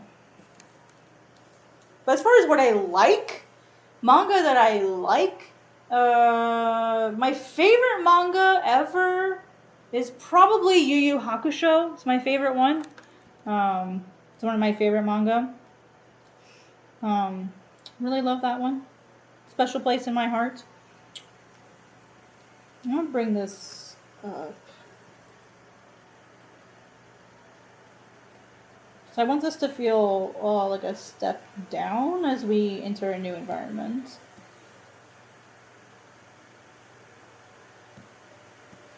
Well, I can just say there are more than humans into the... Oh, yeah, same, yeah. I have more than humans. It's just like, as a creator, I just find drawing humans boring. I don't enjoy it. I hated my figure drawing classes for the same reason. I found them incredibly boring to draw, and I didn't enjoy them at all. I just didn't enjoy it. It was boring. I hated them. But also, I think it was how it was being taught. When you're drawing things, so I have an animation degree and I have an illustration degree. And what I've learned is that animation and illustration approach figure drawing from completely different perspectives. Haha, art fun. But it makes perfect sense if you think about it. With animation, the way that they approach figure drawing is about pose and gesture and motion and energy and movement. Like, that's what it focuses on. Figure drawing for illustrators, when I was getting my illustration degree, which was my second degree, was so suffocating. Because it was all about being technically accurate, as anatomically perfect as possible. You weren't allowed to exaggerate or play with proportions at all, like in like a caricature kind of way. Like you couldn't, like you had to draw exactly, it was like direct observation drawing for people. And I'm like, this is the most boring freaking stuff I've had to sit through in my entire 6 years of college. I hate this. And I was explicitly told that if I could never draw people perfectly realistic in this way, I would never succeed at anything. And I loved drawing backgrounds and environments, and I was mocked for it in art school. I was mocked for it. And I'm like, but yet when it came for the environment drawings, the background drawings, the layout drawings, I did really great on those. But they were very few and far in between, other than perspective class. And when you're in perspective class, it's the boring kind of environment drawing, because your art teacher could be super anal like mine was, and if you're 2 millimeters off, you lose 10 points. I mean, he wasn't that bad, but you know what I mean. Let me get some sparkling water here. Well, it's not sparkling water. I found this elderberry drink. Holy crap, it is so delicious. Like, it's like elderberry, plus lemonade. Oh god, it's really good. That's what I'm drinking right now. I love elderberry stuff.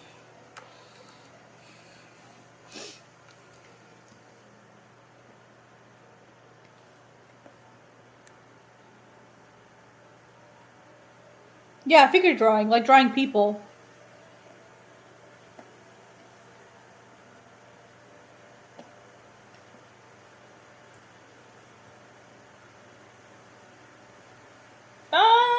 No, this one uses cane sugar.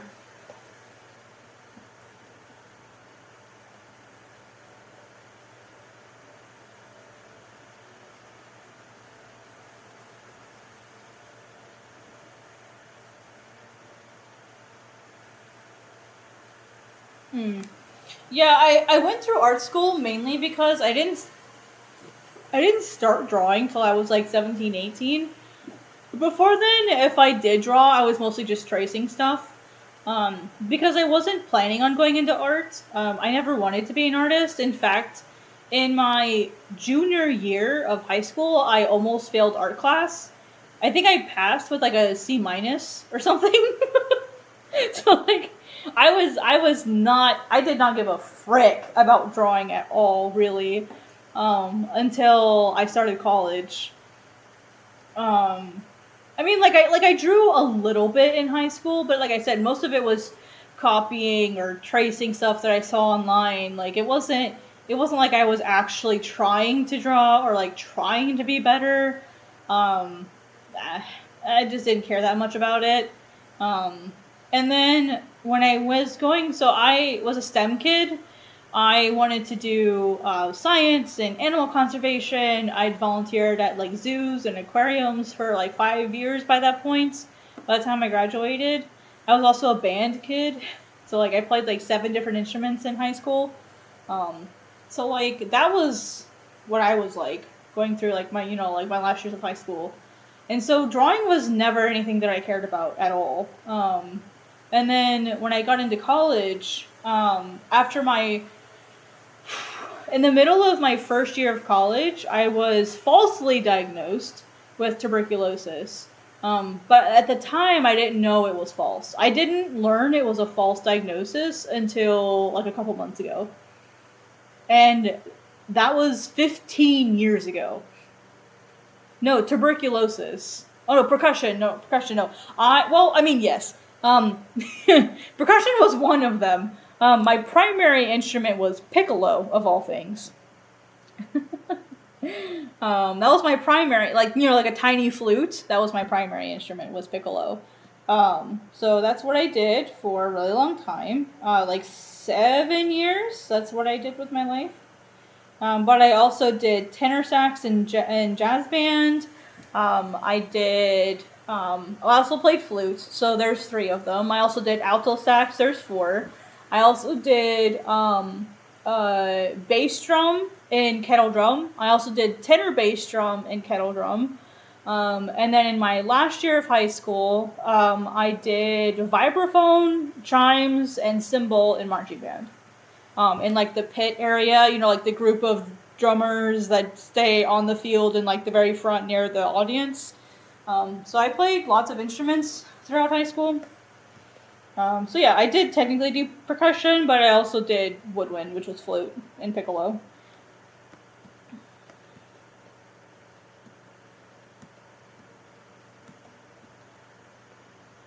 Did a lot of things.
Tracing is hard. Tracing is way harder than people give credit for.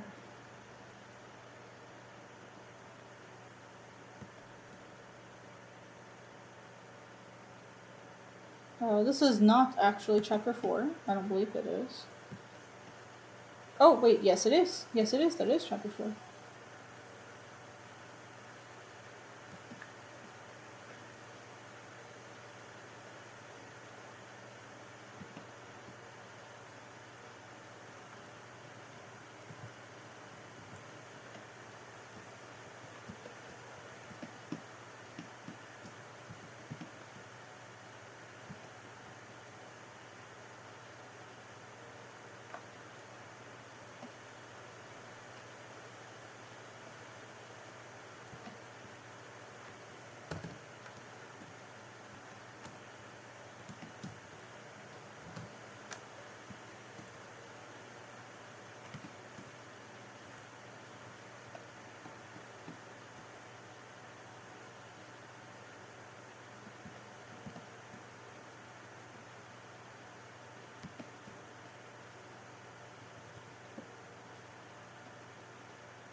You dropped a band to do art? That's funny. That's cool though. I'm glad you found something you enjoy though. That's the hard part.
Nope. I use a Cintiq 16. The one that came out in 2019, like at the very beginning of 2019. I'm using a drawing tablet.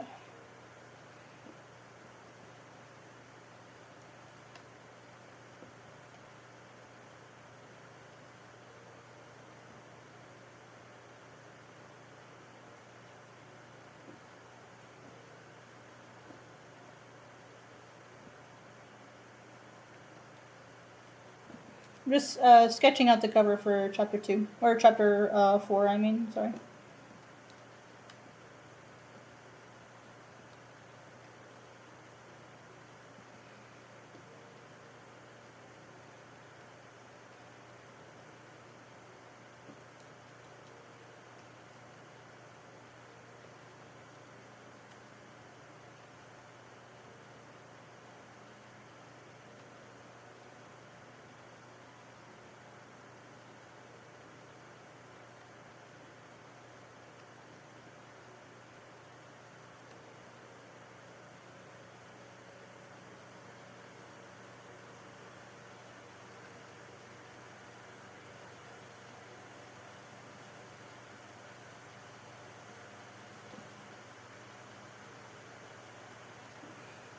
You really want to start digital drawing, but I think the prices are too much.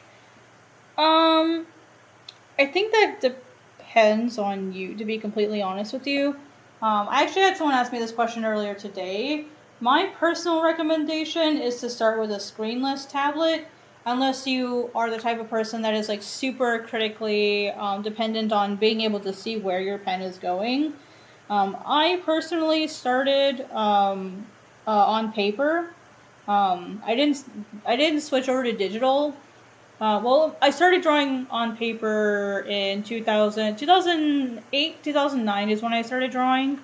But I didn't get my own tablets until actually it was early 2009 because a friend of mine bought me one. I started with an Intuos Bamboo. Was the first drawing tablet that I ever owned, but it was given to me as a gift, so I can't say that I bought it. But it was like it was like $60, somewhere around there. So you can get drawing tablets that are cheaper. Like a Wacom One is really, really cheap, and it gets the job done. Like cheap compared to like their other tablets. For screen, like you need one with a screen, that's where I would recommend starting. But if you want to go screenless and go with like an Intuos or something, they're perfectly fine. I went through the majority of my college years on a screenless tablet. My Intuos was my everything. I did have like drawing tablets. Hey, what's up? What just happened? Thank you. Let's see. Someone subscribed? I can't read it very well. Hey, mister, what's up? Thank you for subscribing. I appreciate it. Hell yes. Thank you. Sorry, the screen is just so tiny. I can't read it for dang. Oh, my goodness. Thank you so much. I appreciate that.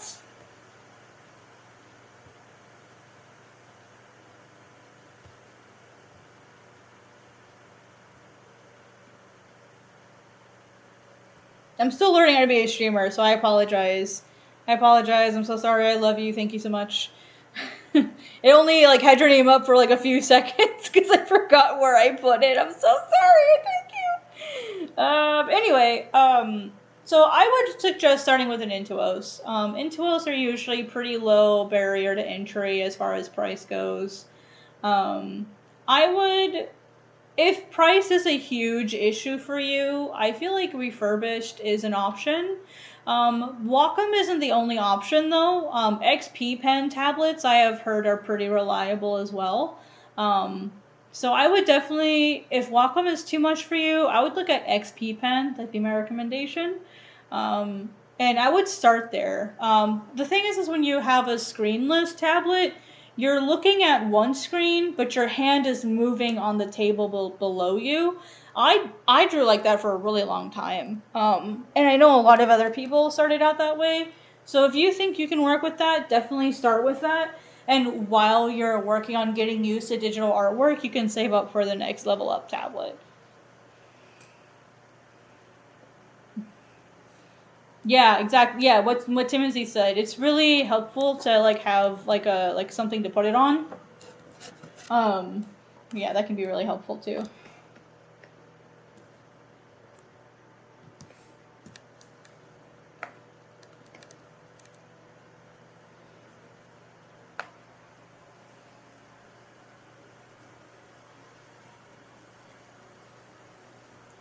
A lot of people call it tracing and just.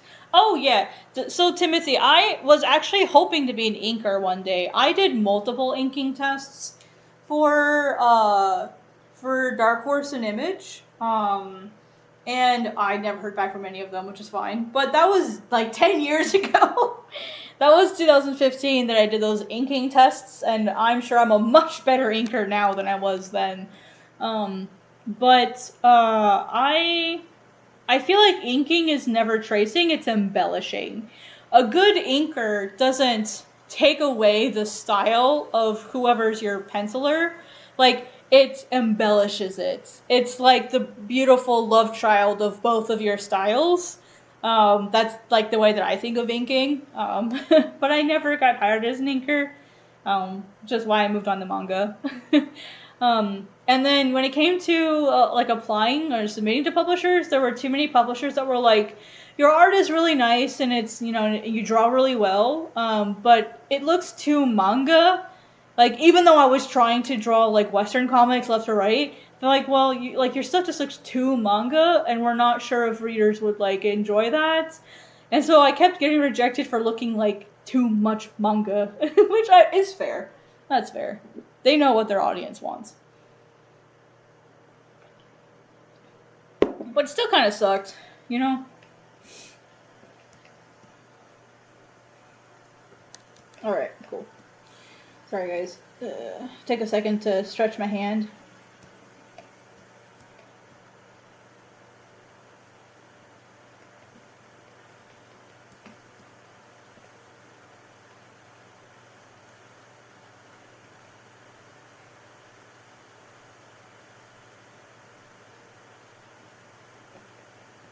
So yeah, I would recommend starting with a screenless tablet if price is a really big issue for you, and see how you feel drawing with a tablet like that. Some people don't like drawing with a screen tablet. For some people, it's bad on their eyes. It stresses them out.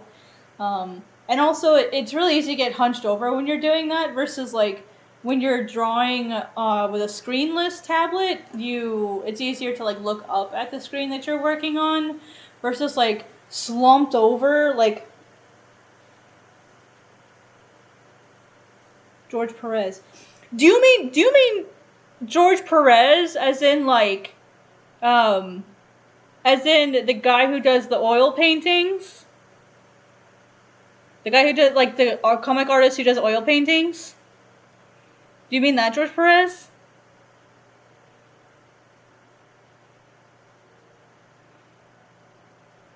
I'm curious. Because I know two George Perez's. I know two of them.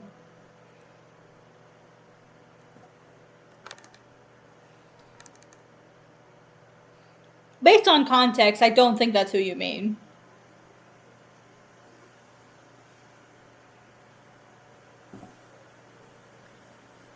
Okay, different George Perez then. I just wanted to double check, because I know, like I said, I know two of them. And so I didn't think that was the one that you meant, but because that was my graphic novel teacher at Ringling, that's where my brain immediately went, was that George Perez.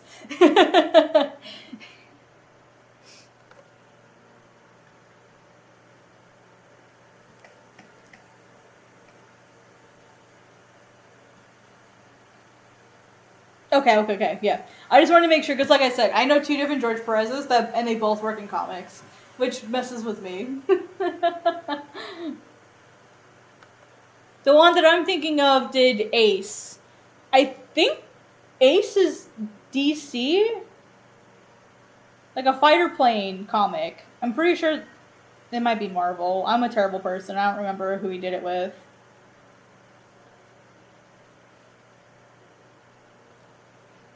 He also did a blues comic, like, and it's all oil paints.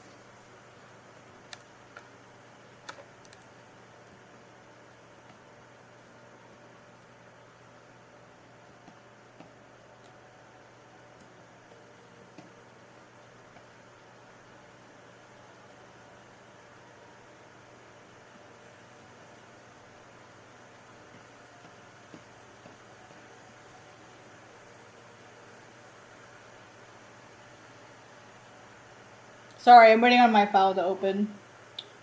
Come on, Clip Studio, you can do it. This is a massive file. I do not know how I'm going to transfer this one without it crashing on us, so pray for me, everybody. Pray for me. Oh my goodness.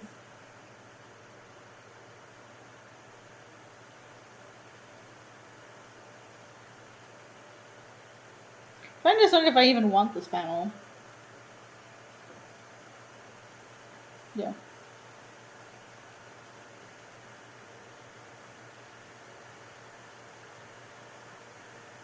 Make the new folder, please.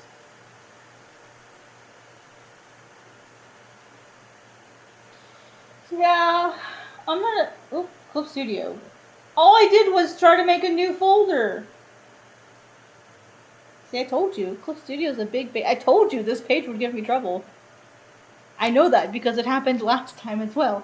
Come on, Clip Studio, you big baby. There it goes. Wow, it almost froze because I tried to make a new folder. You guys better be ready for the wasted animation. Alright, let's copy the folder. Yeah, see, spinning wheel of death while it's copying the folder. I'm literally just copying the folder and it has to think about it. I don't know how I'm gonna make it past this page, you guys. This is why I've been putting this off, is because this is so stressful.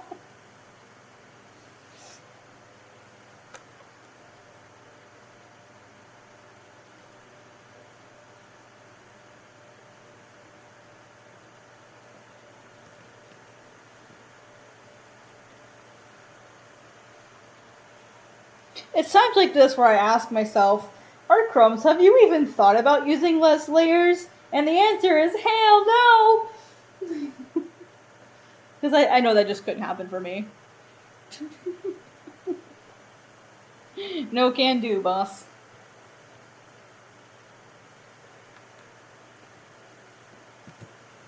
Oh, shit. That's not what I meant. That is not what I meant to do. R.I.P. Flip Studio. It's gonna do all this work, I'm just gonna have to delete it. No, sorry, buddy. I forgot to cut it first.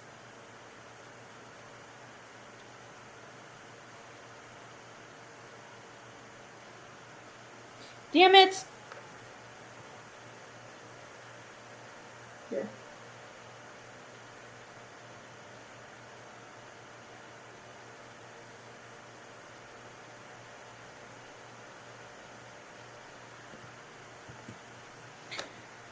Let's see.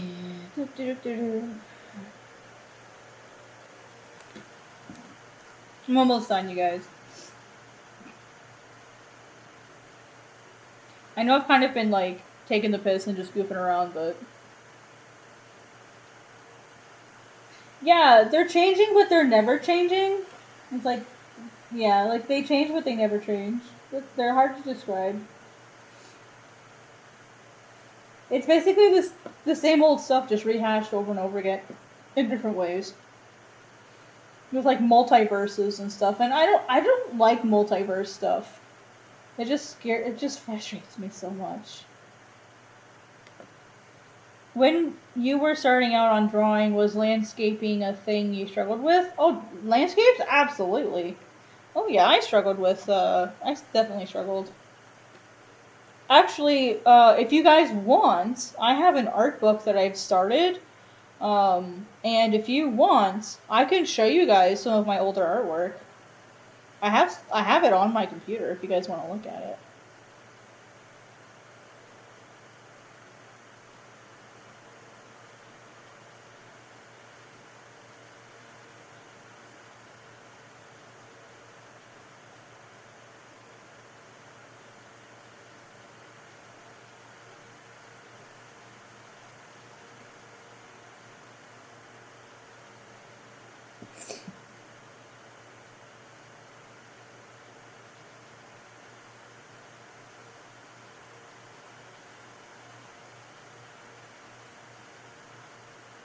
Yeah, of course. Yeah, let me save everything, and I'll happily show you guys.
Okay, so just waiting on it to open.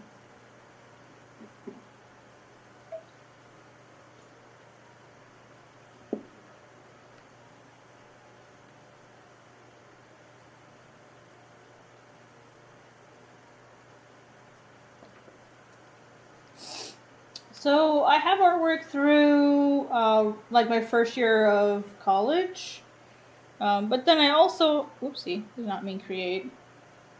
That is not what I meant.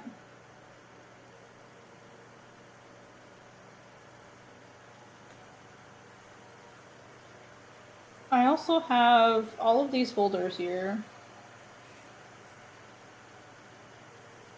So I have like literally all of these So if you guys want to see like any like old sketch jumps and stuff, like just let me know and I can like show you all of these. So, but if you want to see my oldest stuff, so this is an art book that I'm working on. Let me hide some of these because I'm not gonna need all of this.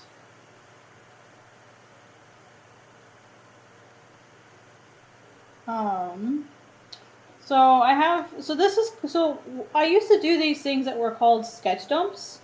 And by Mango, thanks for coming. I appreciate it. Basically, what sketch dumps were is they were the next page kind of shows it a little bit better. There were these files that I made that were just like collections of drawings. Because I was on DeviantArt for a really long time. Gosh, how many years? 17, 18 years. I've been on DeviantArt. And so there were times where I would be drawing and I wouldn't be able to get like a lot of stuff posted. Or like I wasn't able to get a lot of stuff finished. And so what I did is I created these things called sketch dumps, where they were just like collections of whatever it was that I was working on at the time. And so I collected them, and I'm creating this art book, which is full of basically, where's my, oh, that's right, this one's left to right. There's just, let me get rid of this. I don't know how, I'm trying to figure out how much y'all can see, so give me 1 sec, sorry.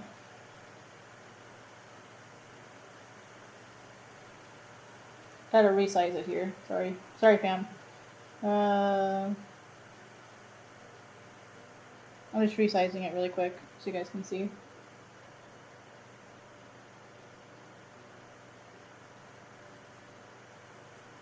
I'm watching my OBS, give me 1 sec.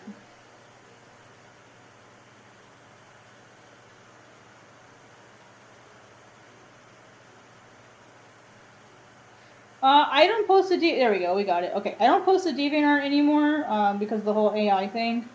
Here we go, now you guys can actually see stuff. But I joined DeviantArt in like 2008, 2007. And so this was some of the stuff that I used to do. And I'm just, like, the book isn't, like, these aren't finished pages. Right now I'm just, like, collecting artwork within these pages, and I'll be editing them all later to make it look pretty. But 2009 is when I started at a local school called, like, Ames Community College. I grew up in, well, I can't say I grew up. I graduated from a school in northern Colorado, like, high school. And I joined there initially to study like health stuff, and then the tuberculosis thing happened, and then I switched into like an associates of applied science and started studying graphic design and animation. And I did there was like lots of like OC stuff and fan arts. And so I mean I started out just like anyone else did, you know. These were some of the drawings that I was able to do within like my first, year or two. I mean, they aren't like what is this? Like, look at this one with like her, like what is perspective with this thing's face? What is perspective? And I was really unsure of my lines, and so I had the really hairy lines that I would just like draw over and over and over again, and I was not very confident with my drawing anymore, or at the time. Like I did a lot of stuff like this, where I would just draw like a bunch of bull crap together. I drew in ink. This is traditional, so like I drew a lot in ink on paper. Sorry, like I haven't updated any of like these things here. I just started this earlier this month.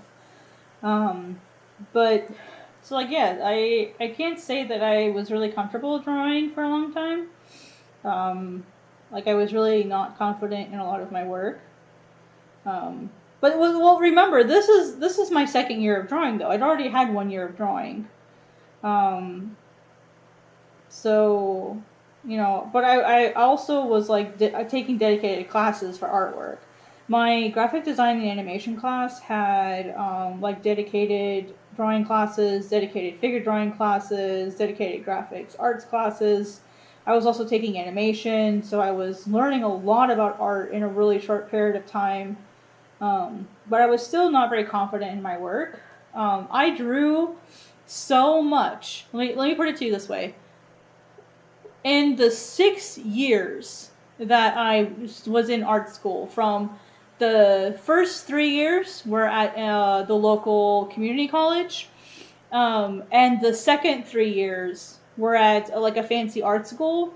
I completed 26 sketchbooks in 6 years. Like, that's only the sketchbooks that I drew in. That's not counting all of the homework I did, all of the big figure drawing sketchbooks, sketch pads that I filled. That's not counting all of the digital stuff that I did, all of the sketch jumps that I did, all of the stuff on random scraps of paper that I did. Like, I drew, like, probably tens of thousands of pictures within 6 years. Just drawing over and over and over again. And when you draw that much, you get somewhere. And one of the other things that I really enjoyed are these things called Zentangles. It's like, it's an actual movement that people do. And I still use these for warm-ups. It's basically just drawing random shapes and textures, and sometimes I add color to them. No, it's okay. I need a break from drawing Godsbane anyway, so it's okay. Breaks are nice. How much was art school? Well, community college, this was 10 years ago, okay? I went to community college 2009 through 2012, and then art school was 2012 through 2015, so these were 10 years ago prices. I went to Ringling College of Art and Design in Sarasota, Florida, and that's a private school. So keep in mind, this is a private school price. The tuition alone from the private art school was about $30,000 a year. And that's just tuition. That's not counting dorms, that's not counting meal plan, that's not counting supplies. Like, to actually be able to do your classwork and stuff, like paints and pencils and art and paper and art canvases. Like, I'd easily say, on average, Ringling, between the dorms and the food plan and all of your supplies, I'd say a good average cost for Ringling was $50,000 a year. And I was very, very lucky that I had grants that allowed me to go to school. However, I still graduated with about $80,000 worth of debt. Yes. So I had about half of it paid for, because I only went 3 years. Because I transferred, I got to skip freshman year. So I still owed about $80,000 when I graduated. And it's been a gift and a curse having been to art school, because the debt that I have has 100% held me back. Like, that's 300, like, after graduation, you get 6 months. If you guys aren't familiar with the American school system, when you graduate from college, you get a 6-month grace period. And so you have 6 months where you don't have to pay tuition, you don't have to pay your student loans. After that 6 months, your student loan payments come due. They basically give you 6 months to get situated, and after that 6 months, you have to pay. And it was basically between $500 and $800 a month were my student loan payments, which is a lot when you've just graduated. And I didn't find a job right away. Do you know where I was working after I graduated college? I burned out so bad at the end of Ringling that I basically moved in to go help take care of my grandparents, and I worked at Walmart. I paid $155,000 to go to art school, and I was working at Walmart 6 months later. Not even 6 months, like 3 months later, I was working at Walmart, because that was the first job that I could get my hands on, because I knew those student loan payments were coming due. And so, but I also, like, my grandparents needed help and care, so I worked a job that would be really easy to Like, I worked the evening shift so I could help out my grandparents in the morning, and it's really hard to find a job at that time that was like evening shifts, that wasn't working in restaurants. And I hate working in restaurants. I've worked in restaurants a lot, and I hate it.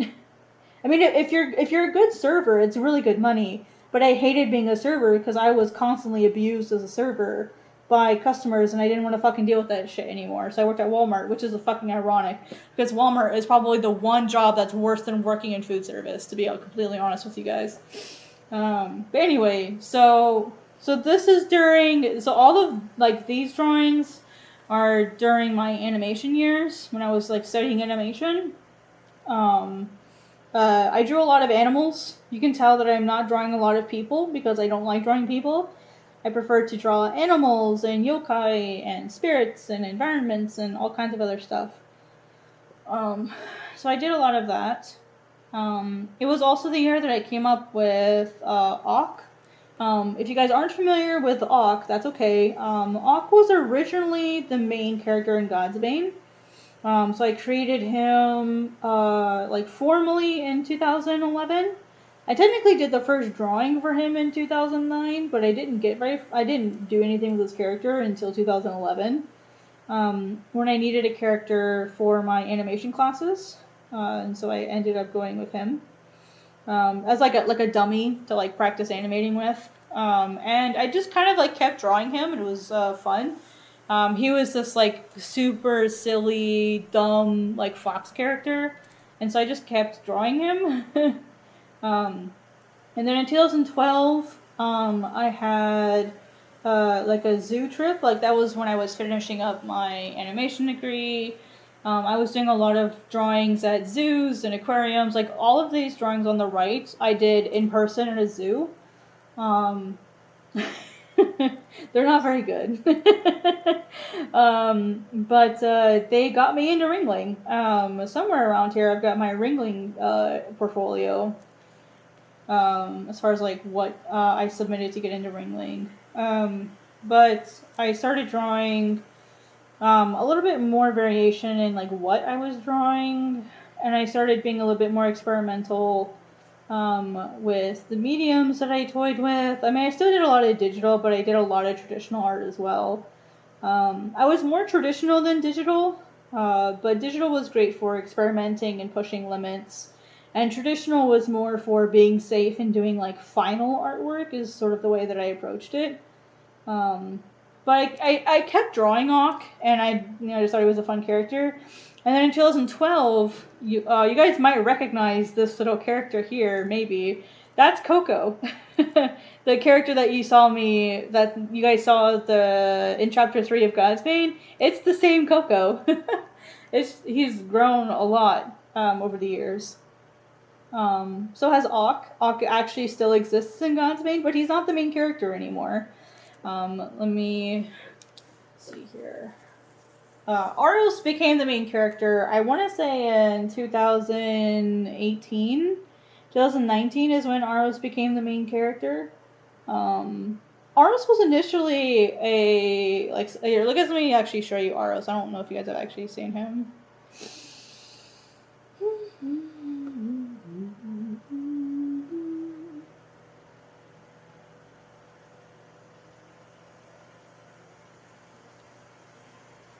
This is Aros. This is my main character.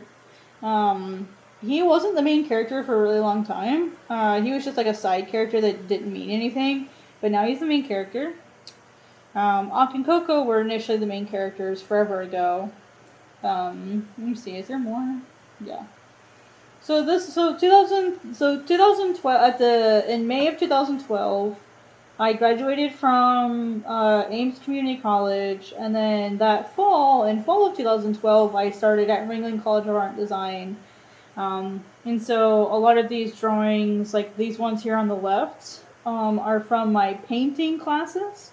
Color is something that I've never enjoyed that much. Color stresses me out, to be completely honest with y'all. I really prefer working in black and white. But of course, when you're in art school, you're there to learn. You're there to try new things. You're there to push your limits. And so I did a lot of color stuff. Are there artists I look up to? Oh, absolutely. Probably one of my favorite artists ever is Kim Jong-gi. I actually got introduced to him because of art school. I learned about him in one of my concept art classes. Um, and I actually have gotten to meet him twice. He's always been really nice both times. But yeah, I just kind of kept drawing, and like this one here on the left was my very first trip to MegaCon, which used to be in Orlando. I think it's now in Tampa, I think. I know it changed locations, but MegaCon, yep, that was really fun. And then like on the right here was one of the very first comics I've ever made. Was just like a little 2-page comic about Ak and Coco.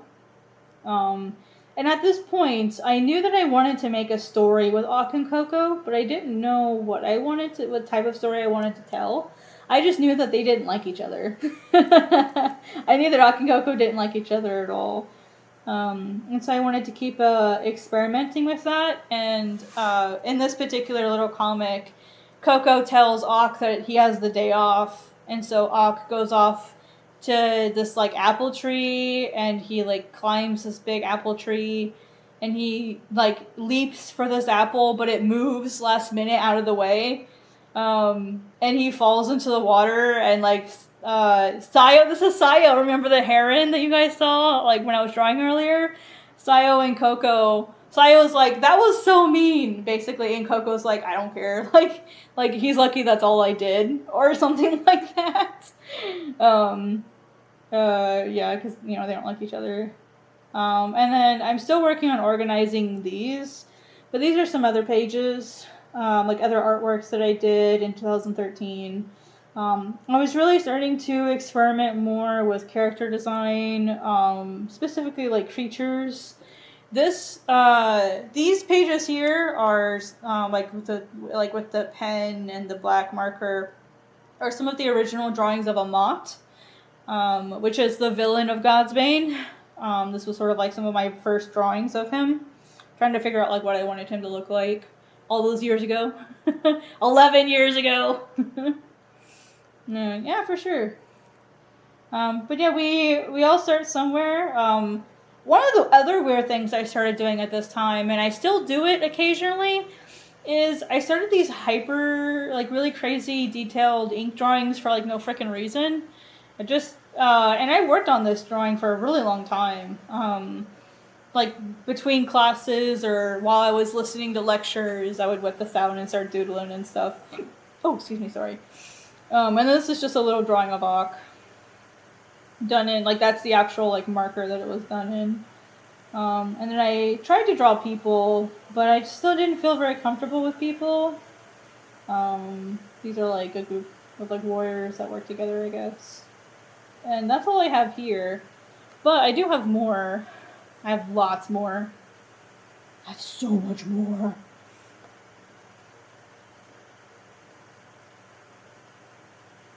I have I have hundreds of sketch jumps in here.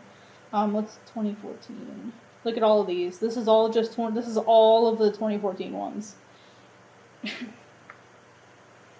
So many drawings. It's like this is from 2014, so this is a combination of like my last year. Yeah, number 20. And I have 101 of these. This is number 20. I have 101 of these. Me experimenting with some digital artwork and trying to draw characters and I worked in Photoshop at the time. So a lot of this stuff, stop. A lot of this stuff is classwork that I had to do. Like this is a red-legged Sariema that I had to do for one of my science classes. More drawings of Ak and Coco. More environment stuff. More like pen brush things. I did a lot of like brush pen drawings. I still do lots of brush pen drawings. More. This is Aros. So. Yeah, no worries, no worries. You gave me and brought a lot of motivation because I lost because I wanted to draw digitally. Honestly, like really quick, like, if you want to draw traditionally, do that. If that's what makes you happy, do that. And also, here's the thing: once you start drawing digitally, you can still draw traditionally. I still have a sketchbook that I keep, and I draw in it every day. So just because you do one doesn't mean you have to give up the other. You can do both. And my recommendation, what's worked really well for me as someone who still does both, I use my traditional drawing as my warm ups. To sort of just get me started for the day, or like journal in it. It's like actually, let me give you a link really quick to something. I'll show you. Give me one more minute and let me link something to you. This might be helpful for you to see. My sketchbook for the last couple years. Sorry. Let me grab this for you.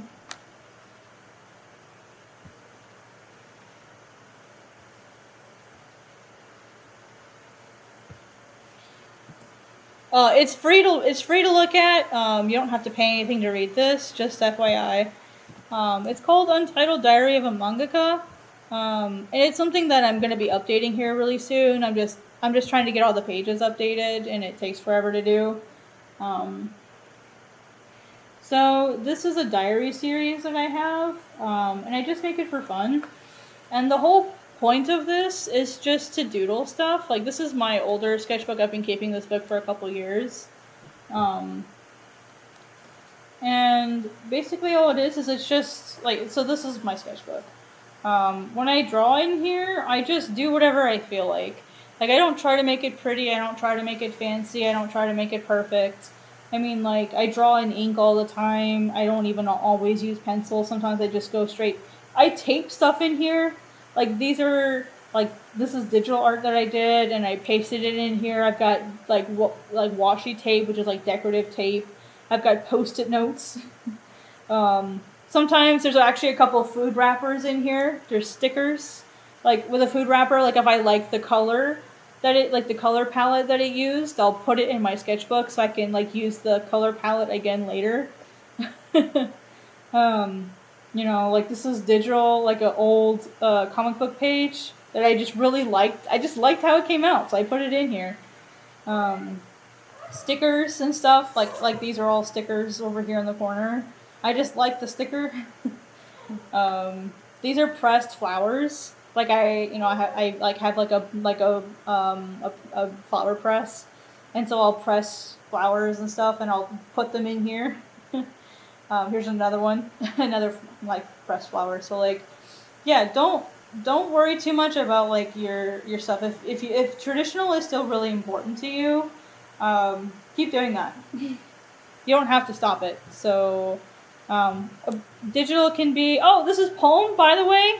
Poem from Onami. This is his original concept art all those years ago, from 2016. This is his original concept art that I made the very first time I ever drew him. He's changed a lot, as you can tell. But yeah, so that's kind of what the sketchbook is.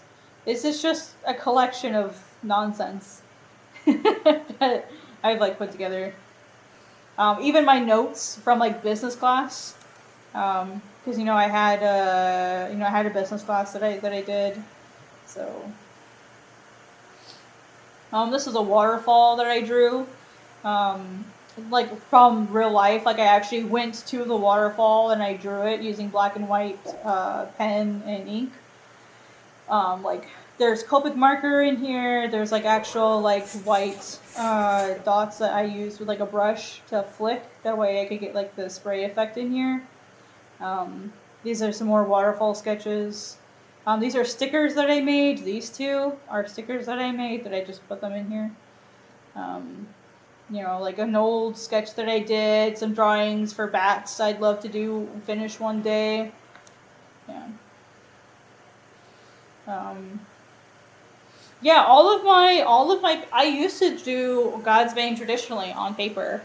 I have some of those drawings around here somewhere. But yeah, Godsbane used to be traditional. In fact, some of my older stuff for Godsbane, my screen tones were traditional as well, but I don't have those anymore. So yeah, I mean that's basically what this book is. Is it's just like a collection. I had to scratch out some spoiler stuff because I write about the story for Godsbane in here, so I had to hide some of it. Um, but yeah, so I mean, so this is an orchid, like an actual orchid, that I just like pressed in here. Some drawings of Miso. Some more characters. This is a Godsbane character. Her name is Nave. She's really pretty. Here's Coco. A really old page. This one was actually drawn traditionally, and then I printed it. I finished it digitally, and then I printed it out. Here's like some Okami stuff. Like this is digital, and then I printed it out and put it in my sketchbook. This is the original. This is all digital, or sorry, all traditional on paper. And then I just like pasted it in my sketchbook. So yeah, just all kinds of things. I literally don't have any problem with you wanting to do things traditionally, and I think you don't need to worry about people hating you because you do it traditionally. Like, it's actually really common in manga and Western comics that you work traditionally. The problem with traditional, and the reason why I don't do it, is because I don't have the space nor the money to be constantly buying supplies. Um, so, and I also like the idea of being able to edit better, especially now that I'm working with people like Hisashi Sasaki from Viz, like as part of the one-shot program. Like, it's a lot easier to make changes and edits if you're working digitally than traditionally. Plus, I don't have the money to import screen tones, and I don't want to make them by myself. Like, that's such an incredibly time-consuming process. So, as far as like making traditional screen tones myself. And so for me, it's more practical than the fact that I don't like traditional. I love traditional and I prefer to make traditional drawings, hands down. If I had the time and money to do stuff traditionally, I would, but I don't. And importing screen tones is incredibly expensive, especially if the tariff stuff goes through. That's going to cost even more. And then when it comes to like buying all of that ink and storing all of that paper, I don't have the room or space for it. So I just don't.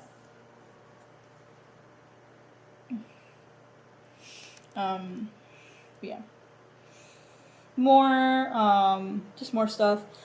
This big bird here, sorry, I guess I'm getting tired too, is a paper cutout that I just pasted in my sketchbook. I thought it was cool, so I put it in the sketchbook. More lore about Pon and Pon's little girls. He has 2 kids eventually. Spoiler alert, Pon ends up having kids. More Godsbane stuff. More business stuff. Just fun drawings, just whatever. This is probably my favorite spread in this particular sketchbook. It's my favorite one. But yeah. Yeah, here's the stickers I was telling you about. It's a pear sticker. I just liked the specific color. I just liked the specific red and gold that was used, and so I put it in my sketchbook. Nice. That's really cool. Yeah, the deleter screens are superior. I love them. And these are some cover ideas for like future chapters that I'll be utilizing these. This is some lore for some of my, like the history of Ren from Godsbane. This is like some of, like a mini comic I'd like to do someday to like go over some of her history. These are some more characters. This is from an old, Godsbane art from 2018. This was all drawn traditionally, on paper. And then I just, let me see if I can go find those. Let's see. Open. That would be 2018. So let me see if I can find one from 2018.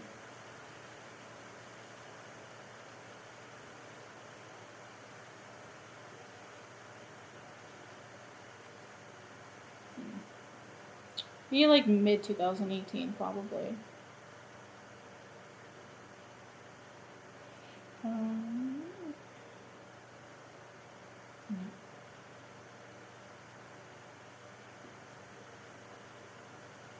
Yeah. This is 2000. Okay, bye. Take it easy. I'm just opening some stuff to show you guys, like, some traditional drawings that I did.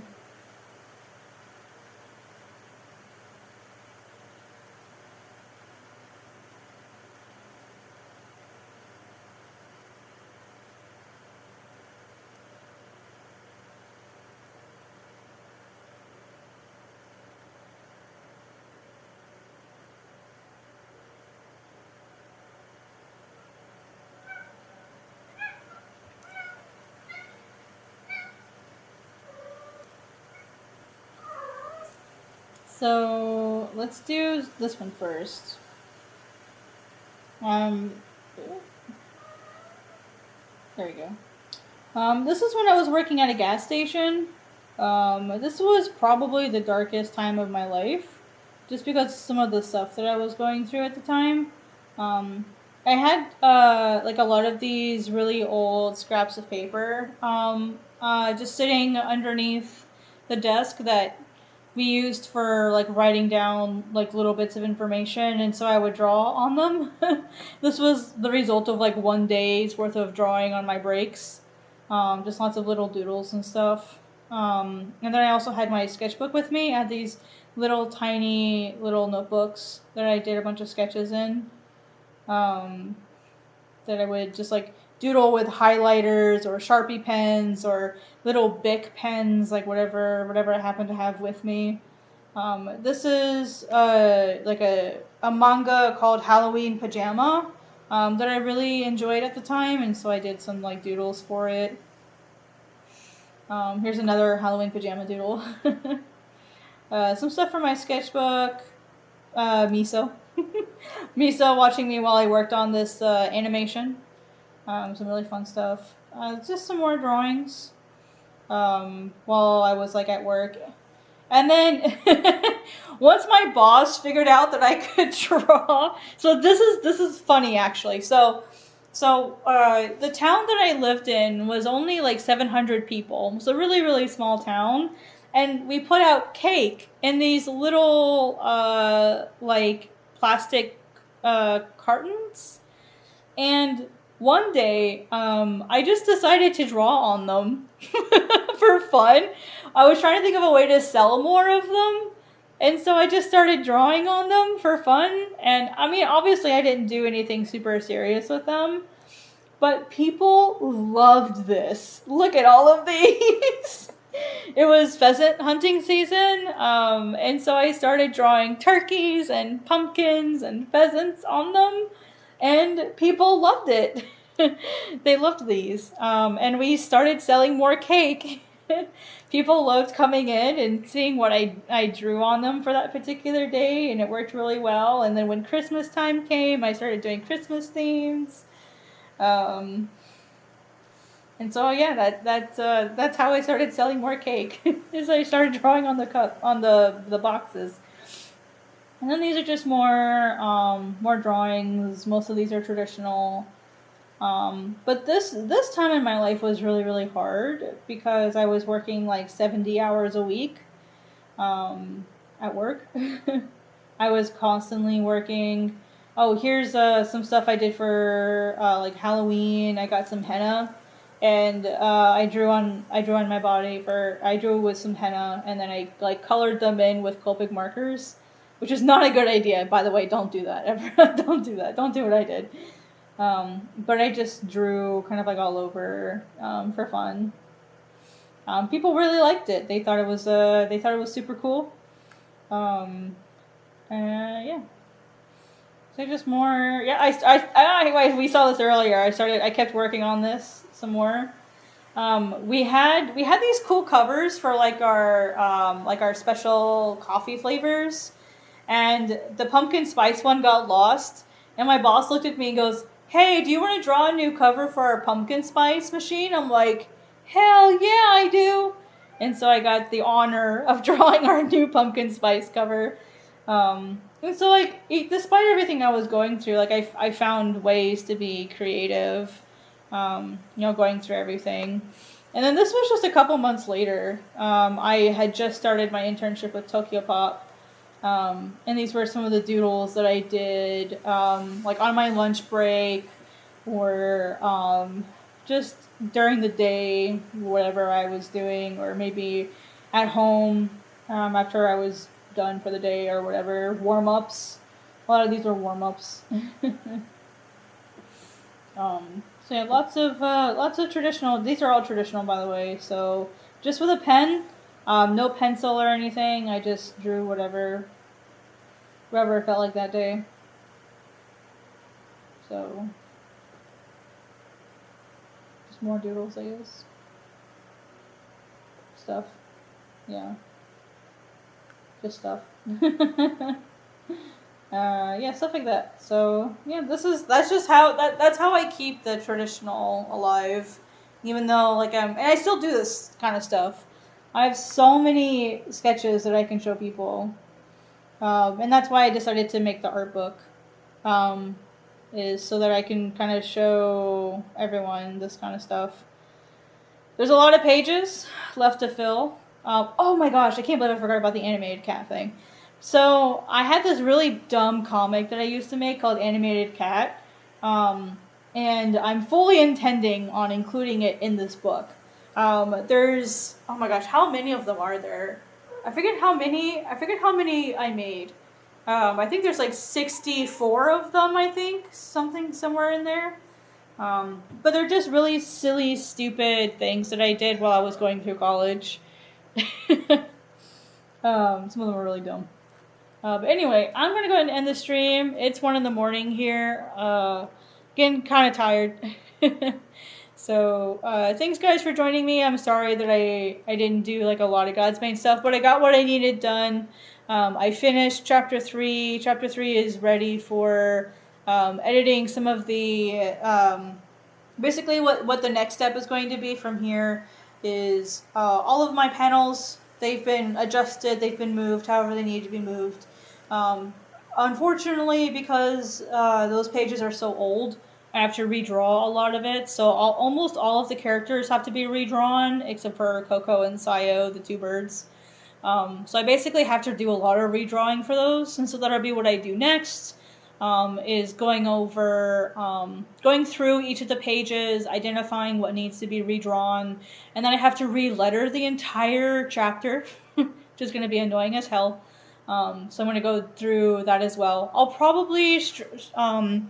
I probably will start streaming more, now that I'm a little bit more stable, in my schedule. It's a little bit more predictable. But this time of year is really, really busy for me with Global Comics. We're doing our end of year ranking, and so I have a lot of stuff I gotta do every day. But if you guys are interested, in watching those, the VODs will always be available if you miss the streams. So thanks for hanging out with me while I finished up some of the really boring storyboard stuff for chapter 3. I really appreciate you guys hanging out with me for that. And asking all your questions. I love answering them. So I'll see you guys later. I don't know when I'm going to stream again. I have an apartment inspection on Monday, so I'll probably be focused on cleaning tomorrow. But if I have time tomorrow evening, I'll try to stream. I don't want to say that I have a schedule right now. It's going to be whenever I have time. And I don't want to commit to anything if I don't know what my schedule currently looks like. But I'll see you guys when I see you, hopefully soon. Until then, check out my other videos. Don't forget to subscribe and hit the bell so that you don't miss any streams if you've not done that already. If you're here and you haven't dropped a like yet, I would appreciate it. If you hated the stream, give me a dislike. That's fine too. I don't really care. But anyway, I'll see you guys next time. Take it easy. Ciao.